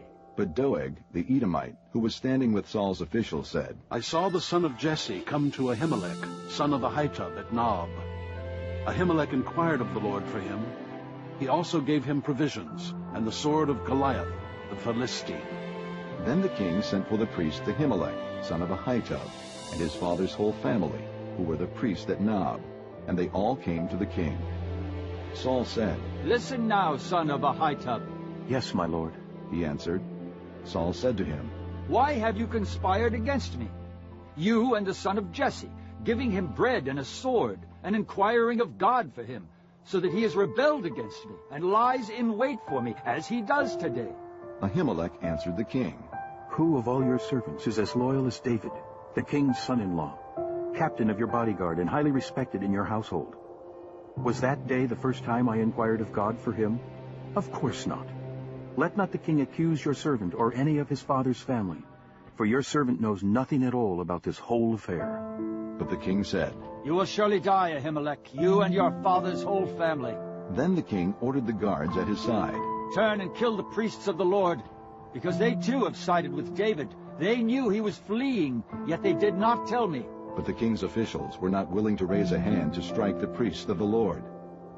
The king then ordered Doeg. You turn and strike down the priests. So Doeg the Edomite turned and struck them down. That day he killed 85 men who wore the linen ephod. He also put to the sword Nob, the town of the priests, with its men and women, its children and infants, and its cattle, donkeys, and sheep. But Abiathar, a son of Ahimelech, son of Ahitub, escaped and fled to join David. He told David that Saul had killed the priests of the Lord. Then David said to Abiathar, That day, when Doeg the Edomite was there, I knew he would be sure to tell Saul, I am responsible for the death of your father's whole family. Stay with me. Don't be afraid. The man who is seeking your life is seeking mine also. You will be safe with me. Chapter 23. When David was told, Look, the Philistines are fighting against Keilah and are looting the threshing floors. He inquired of the Lord, saying, Shall I go and attack these Philistines? The Lord answered him, Go, attack the Philistines and save Keilah. But David's men said to him, Here in Judah we are afraid.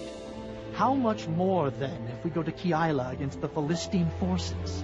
Once again David inquired of the Lord, and the Lord answered him, Go down to Keilah, for I am going to give the Philistines into your hand. So David and his men went to Keilah, fought the Philistines, and carried off their livestock. He inflicted heavy losses on the Philistines and saved the people of Keilah. Now Abiathar, son of Ahimelech, had brought the ephod down with him when he fled to David at Keilah. Saul was told that David had gone to Keilah, and he said, God has handed him over to me. But David has imprisoned himself by entering a town with gates and bars. And Saul called up all his forces for battle, to go down to Keilah to besiege David and his men. When David learned that Saul was plotting against him, he said to Abiathar the priest, Bring the ephod. David said, O Lord, God of Israel, your servant has heard definitely that Saul plans to come to Keilah and destroy the town on account of me.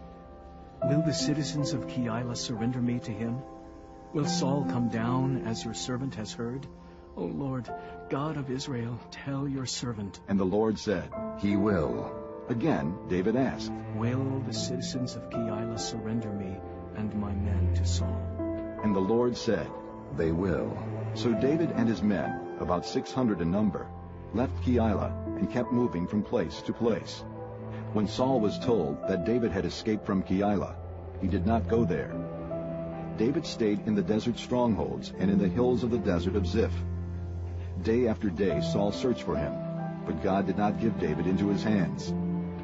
While David was at Horish in the desert of Ziph, he learned that Saul had come out to take his life.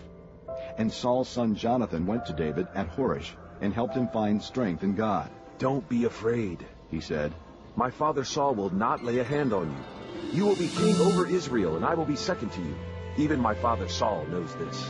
The two of them made a covenant before the Lord. Then Jonathan went home, but David remained at Horish. The Ziphites went up to Saul at Gibeah and said, Is not David hiding among us in the strongholds at Horesh, on the hill of Hakilah, south of Jeshimon? Now, O king, come down whenever it pleases you to do so, and we will be responsible for handing him over to the king. Saul replied, The Lord bless you for your concern for me. Go and make further preparation. Find out where David usually goes and who has seen him there. They tell me he is very crafty.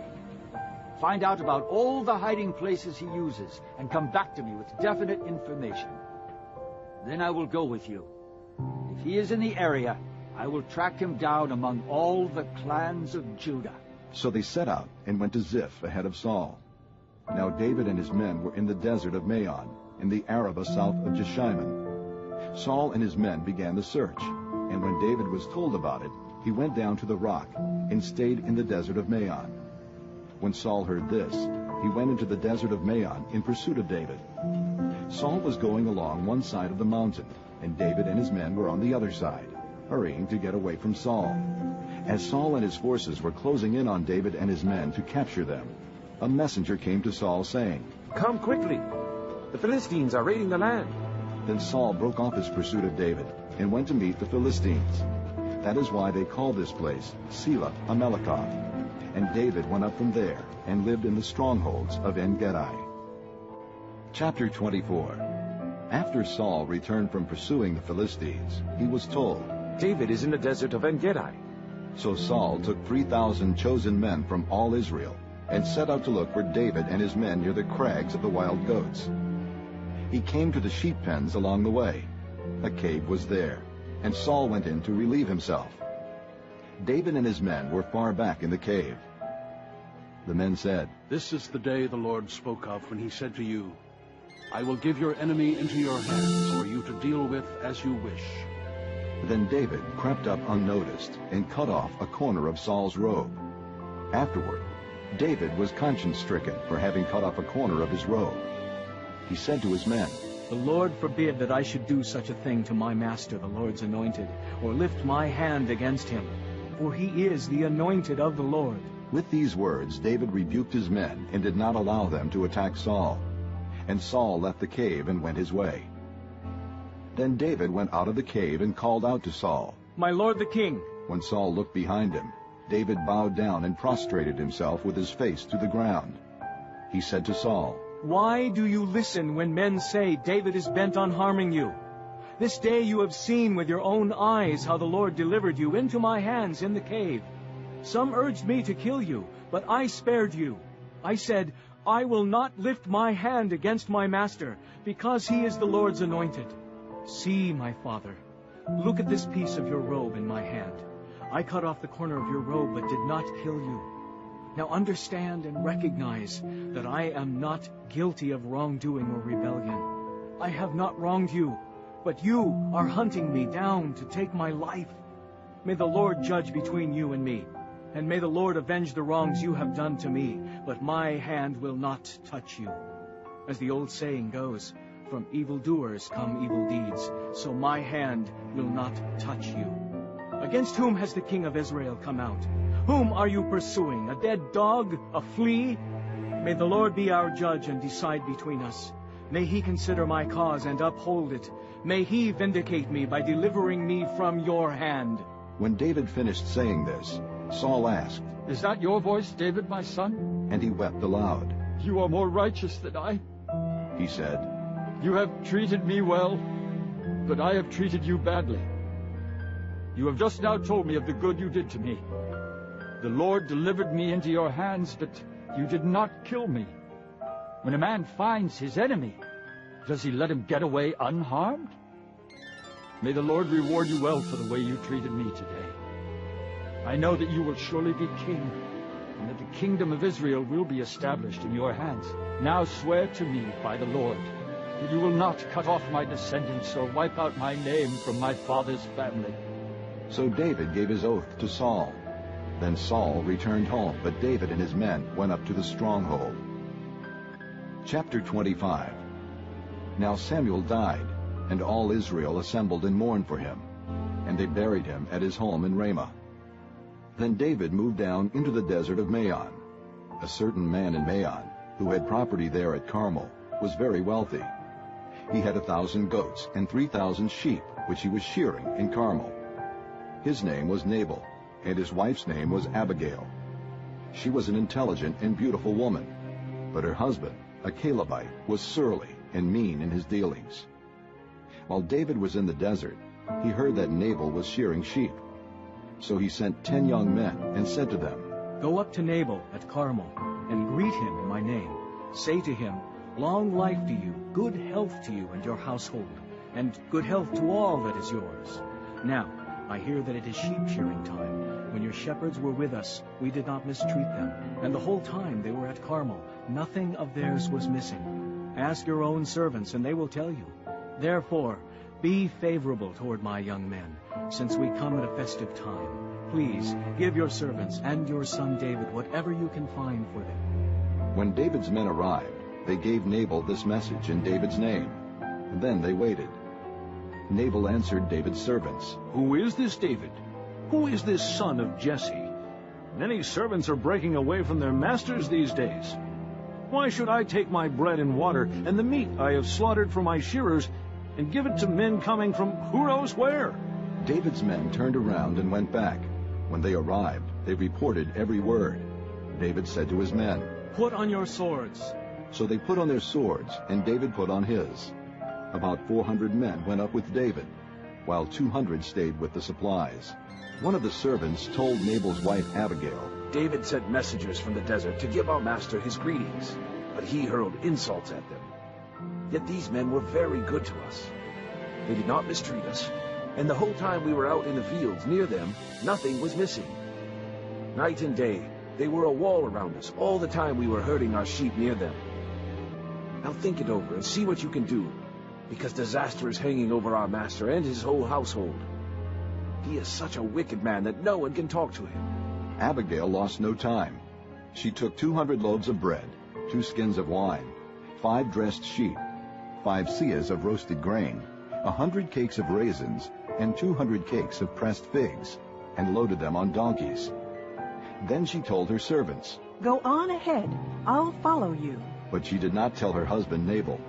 As she came riding her donkey into a mountain ravine, there were David and his men descending toward her, and she met them.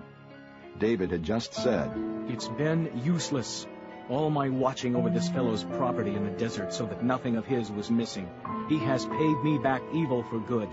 May God deal with David, be it ever so severely, if by morning I leave alive one male of all who belong to him." When Abigail saw David, she quickly got off her donkey and bowed down before David with her face to the ground. She fell at his feet and said, "My lord, let the blame be on me alone. Please let your servant speak to you. Hear what your servant has to say. May my lord pay no attention to that wicked man Nabal. He is just like his name. His name is Fool, and folly goes with him. But as for me, your servant, I did not see the men my master sent. Now since the Lord has kept you, my master, from bloodshed and from avenging yourself with your own hands, as surely as the Lord lives and as you live, may your enemies and all who intend to harm my master be like Nabal, and let this gift which your servant has brought to my master be given to the men who follow you. Please forgive your servant's offense, for the Lord will certainly make a lasting dynasty for my master, because he fights the Lord's battles. Let no wrongdoing be found in you as long as you live. Even though someone is pursuing you to take your life, the life of my master will be bound securely in the bundle of the living by the Lord your God. But the lives of your enemies he will hurl away as from the pocket of a sling. When the Lord has done for my master every good thing he promised concerning him, and has appointed him leader over Israel, my master will not have on his conscience the staggering burden of needless bloodshed or of having avenged himself. And when the Lord has brought my master success, remember your servant." David said to Abigail, "Praise be to the Lord, the God of Israel, who has sent you today to meet me. May you be blessed for your good judgment and for keeping me from bloodshed this day and from avenging myself with my own hands. Otherwise, as surely as the Lord, the God of Israel, lives, who has kept me from harming you, if you had not come quickly to meet me, not one male belonging to Nabal would have been left alive by daybreak." Then David accepted from her hand what she had brought him and said, "Go home in peace. I have heard your words and granted your request." When Abigail went to Nabal, he was in the house holding a banquet like that of a king. He was in high spirits and very drunk. So she told him nothing until daybreak. Then in the morning, when Nabal was sober, his wife told him all these things, and his heart failed him, and he became like a stone. About 10 days later, the Lord struck Nabal, and he died. When David heard that Nabal was dead, he said, "Praise be to the Lord, who has upheld my cause against Nabal for treating me with contempt. He has kept his servant from doing wrong, and has brought Nabal's wrongdoing down on his own head." Then David sent word to Abigail, asking her to become his wife.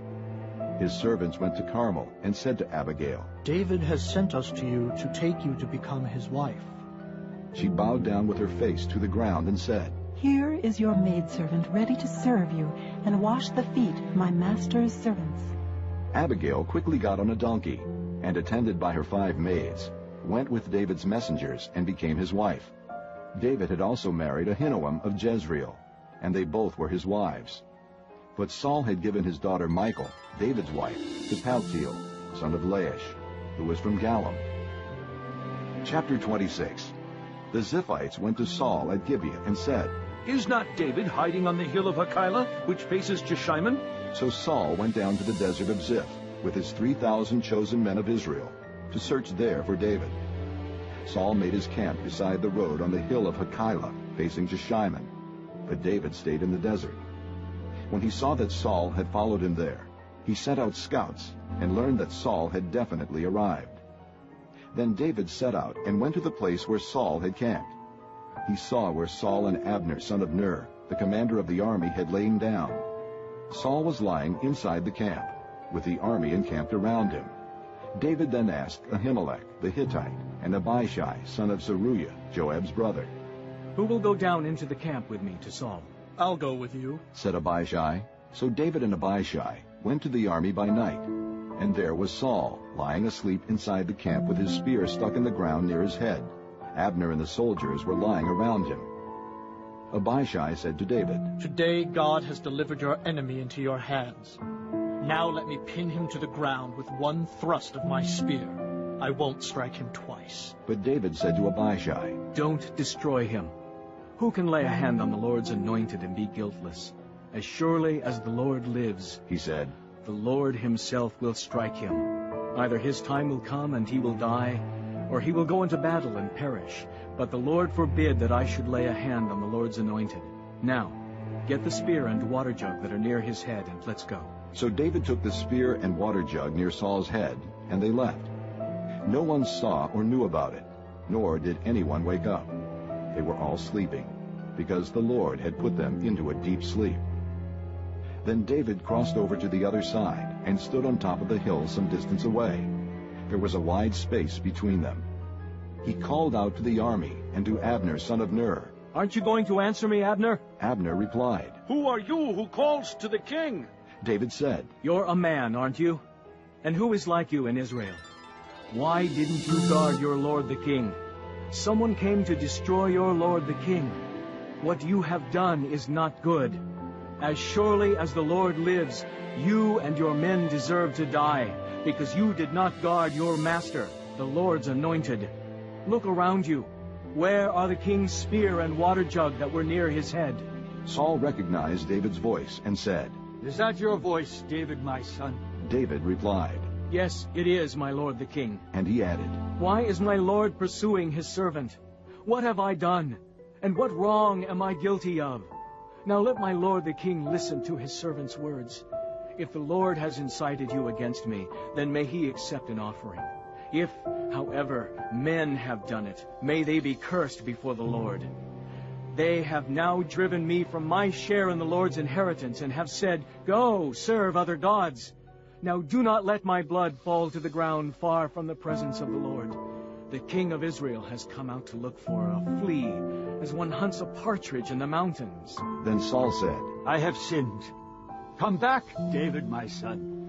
Because you considered my life precious today, I will not try to harm you again. Surely I have acted like a fool and have erred greatly." "Here is the king's spear," David answered. "Let one of your young men come over and get it. The Lord rewards every man for his righteousness and faithfulness. The Lord delivered you into my hands today, but I would not lay a hand on the Lord's anointed. As surely as I valued your life today, so may the Lord value my life and deliver me from all trouble." Then Saul said to David, "May you be blessed, my son David. You will do great things and surely triumph." So David went on his way, and Saul returned home. Chapter 27. But David thought to himself, "One of these days I will be destroyed by the hand of Saul. The best thing I can do is to escape to the land of the Philistines. Then Saul will give up searching for me anywhere in Israel, and I will slip out of his hand."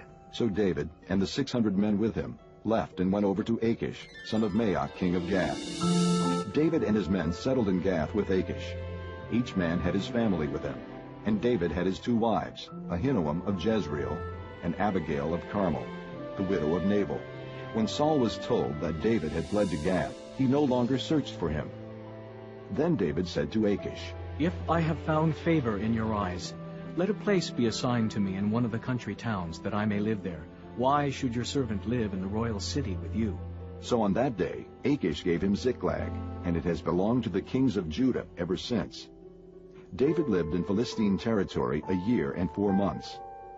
Now David and his men went up and raided the Geshurites, the Girzites, and the Amalekites. From ancient times, these peoples had lived in the land extending to Shur and Egypt. Whenever David attacked an area, he did not leave a man or woman alive, but took sheep and cattle, donkeys and camels, and clothes. Then he returned to Achish. When Achish asked, "Where did you go raiding today?" David would say, "Against the Negev of Judah." Or, "Against the Negev of Jerahmeel." Or, "Against the Negev of the Kenites." He did not leave a man or woman alive to be brought to Gath, for he thought, "They might inform on us and say, 'This is what David did.'" And such was his practice as long as he lived in Philistine territory. Achish trusted David and said to himself, "He has become so odious to his people, the Israelites, that he will be my servant forever." Chapter 28. In those days the Philistines gathered their forces to fight against Israel. Achish said to David, "You must understand that you and your men will accompany me in the army." David said, "Then you will see for yourself what your servant can do." Achish replied, "Very well. I will make you my bodyguard for life." Now Samuel was dead, and all Israel had mourned for him and buried him in his own town of Ramah. Saul had expelled the mediums and spiritists from the land. The Philistines assembled and came and set up camp at Shunem, while Saul gathered all the Israelites and set up camp at Gilboa. When Saul saw the Philistine army, he was afraid. Terror filled his heart. He inquired of the Lord, but the Lord did not answer him by dreams or Urim or prophets. Saul then said to his attendants, "Find me a woman who is a medium, so I may go and inquire of her." "There is one in Endor," they said. So Saul disguised himself, putting on other clothes, and at night he and 2 men went to the woman. "Consult a spirit for me," he said, "and bring up for me the one I name." But the woman said to him, "Surely you know what Saul has done. He has cut off the mediums and spiritists from the land. Why have you set a trap for my life to bring about my death?" Saul swore to her by the Lord, "As surely as the Lord lives, you will not be punished for this." Then the woman asked, "Whom shall I bring up for you?" "Bring up Samuel," he said. When the woman saw Samuel, she cried out at the top of her voice and said to Saul, "Why have you deceived me? You are Saul!" The king said to her, "Don't be afraid. What do you see?" The woman said, "I see a spirit coming up out of the ground." "What does he look like?" he asked. "An old man wearing a robe is coming up," she said. Then Saul knew it was Samuel, and he bowed down and prostrated himself with his face to the ground. Samuel said to Saul, "Why have you disturbed me by bringing me up?" "I am in great distress," Saul said. "The Philistines are fighting against me, and God has turned away from me. He no longer answers me, either by prophets or by dreams. So I have called on you to tell me what to do." Samuel said, "Why do you consult me, now that the Lord has turned away from you and become your enemy? The Lord has done what he predicted through me. The Lord has torn the kingdom out of your hands and given it to one of your neighbors, to David, because you did not obey the Lord or carry out his fierce wrath against the Amalekites. The Lord has done this to you today. The Lord will hand over both Israel and you to the Philistines. And tomorrow you and your sons will be with me. The Lord will also hand over the army of Israel to the Philistines." Immediately Saul fell full length on the ground, filled with fear because of Samuel's words. His strength was gone, for he had eaten nothing all that day and night. When the woman came to Saul and saw that he was greatly shaken, she said, "Look, your maidservant has obeyed you. I took my life in my hands and did what you told me to do. Now, please listen to your servant, and let me give you some food so you may eat and have the strength to go on your way." He refused and said, "I will not eat." But his men joined the woman in urging him, and he listened to them. He got up from the ground and sat on the couch. The woman had a fattened calf at the house, which she butchered at once. She took some flour, kneaded it, and baked bread without yeast. Then she set it before Saul and his men, and they ate. That same night they got up and left. Chapter 29. The Philistines gathered all their forces at Aphek, and Israel camped by the spring in Jezreel. As the Philistine rulers marched with their units of hundreds and thousands, David and his men were marching at the rear with Achish. The commanders of the Philistines asked, "What about these Hebrews?"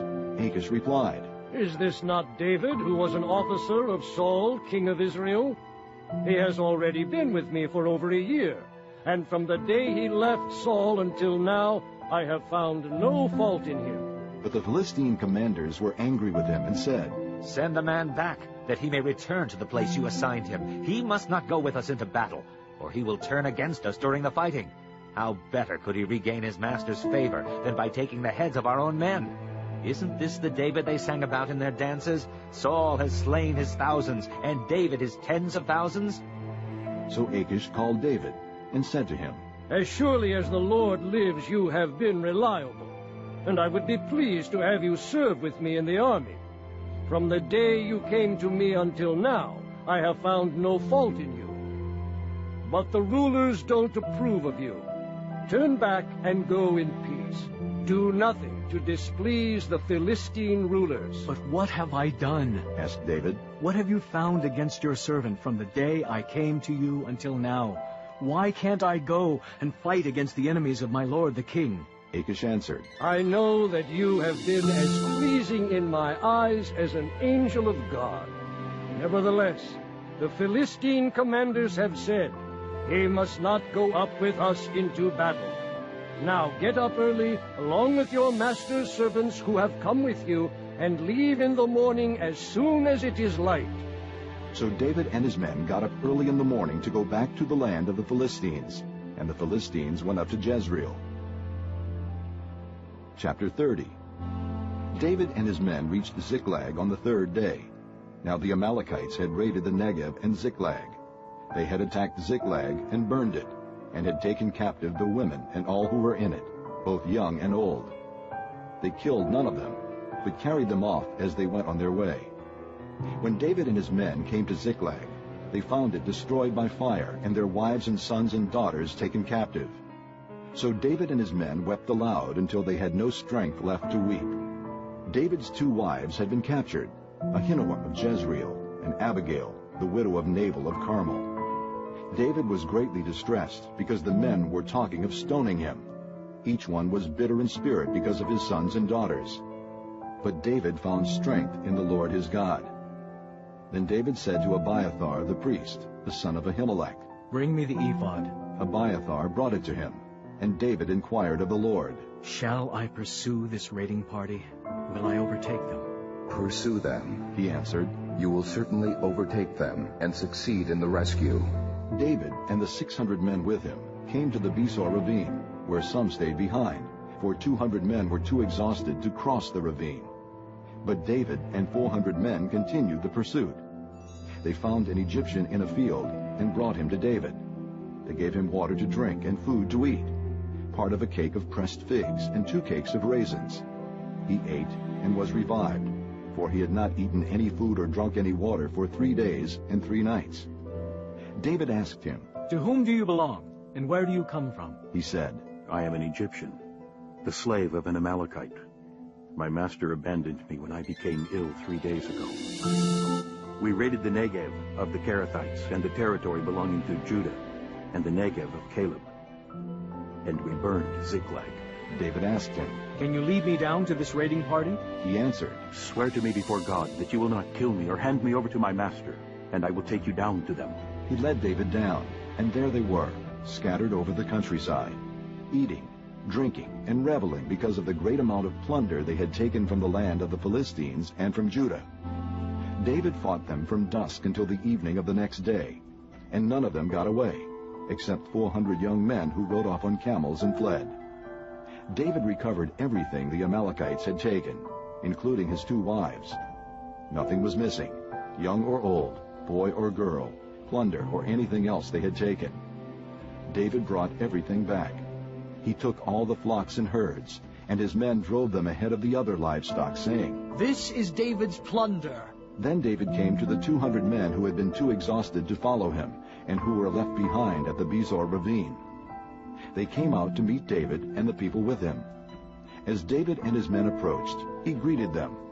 But all the evil men and troublemakers among David's followers said, "Because they did not go out with us, we will not share with them the plunder we recovered. However, each man may take his wife and children and go." David replied, "No, my brothers, you must not do that with what the Lord has given us. He has protected us and handed over to us the forces that came against us. Who will listen to what you say? The share of the man who stayed with the supplies is to be the same as that of him who went down to the battle. All will share alike." David made this a statute and ordinance for Israel from that day to this. When David arrived in Ziklag, he sent some of the plunder to the elders of Judah, who were his friends, saying, "Here is a present for you from the plunder of the Lord's enemies." He sent it to those who were in Bethel, Ramoth Negev, and Jadar, to those in Aror, Ziphmoth, Eshtemoa, and Rachel, to those in the towns of the Jerahmeelites and the Kenites, to those in Hormah, Bor-Ashan, Athak, and Hebron, and to those in all the other places where David and his men had roamed. Chapter 31. Now the Philistines fought against Israel. The Israelites fled before them, and many fell slain on Mount Gilboa. The Philistines pressed hard after Saul and his sons, and they killed his sons, Jonathan, Abinadab, and Malchishua. The fighting grew fierce around Saul, and when the archers overtook him, they wounded him critically. Saul said to his armor-bearer, "Draw your sword and run me through, or these uncircumcised fellows will come and run me through and abuse me." But his armor-bearer was terrified and would not do it. So Saul took his own sword and fell on it. When the armor-bearer saw that Saul was dead, he too fell on his sword and died with him. So Saul and his 3 sons and his armor-bearer and all his men died together that same day. When the Israelites along the valley and those across the Jordan saw that the Israelite army had fled, and that Saul and his sons had died, they abandoned their towns and fled. And the Philistines came and occupied them. The next day, when the Philistines came to strip the dead, they found Saul and his 3 sons fallen on Mount Gilboa. They cut off his head and stripped off his armor, and they sent messengers throughout the land of the Philistines to proclaim the news in the temple of their idols and among their people. They put his armor in the temple of the Ashtoreths, and fastened his body to the wall of Bethshan. When the people of Jabesh-Gilead heard of what the Philistines had done to Saul, all their valiant men journeyed through the night to Bethshan. They took down the bodies of Saul and his sons from the wall of Bethshan, and went to Jabesh, where they burned them. Then they took their bones and buried them under a tamarisk tree at Jabesh. And they fasted 7 days.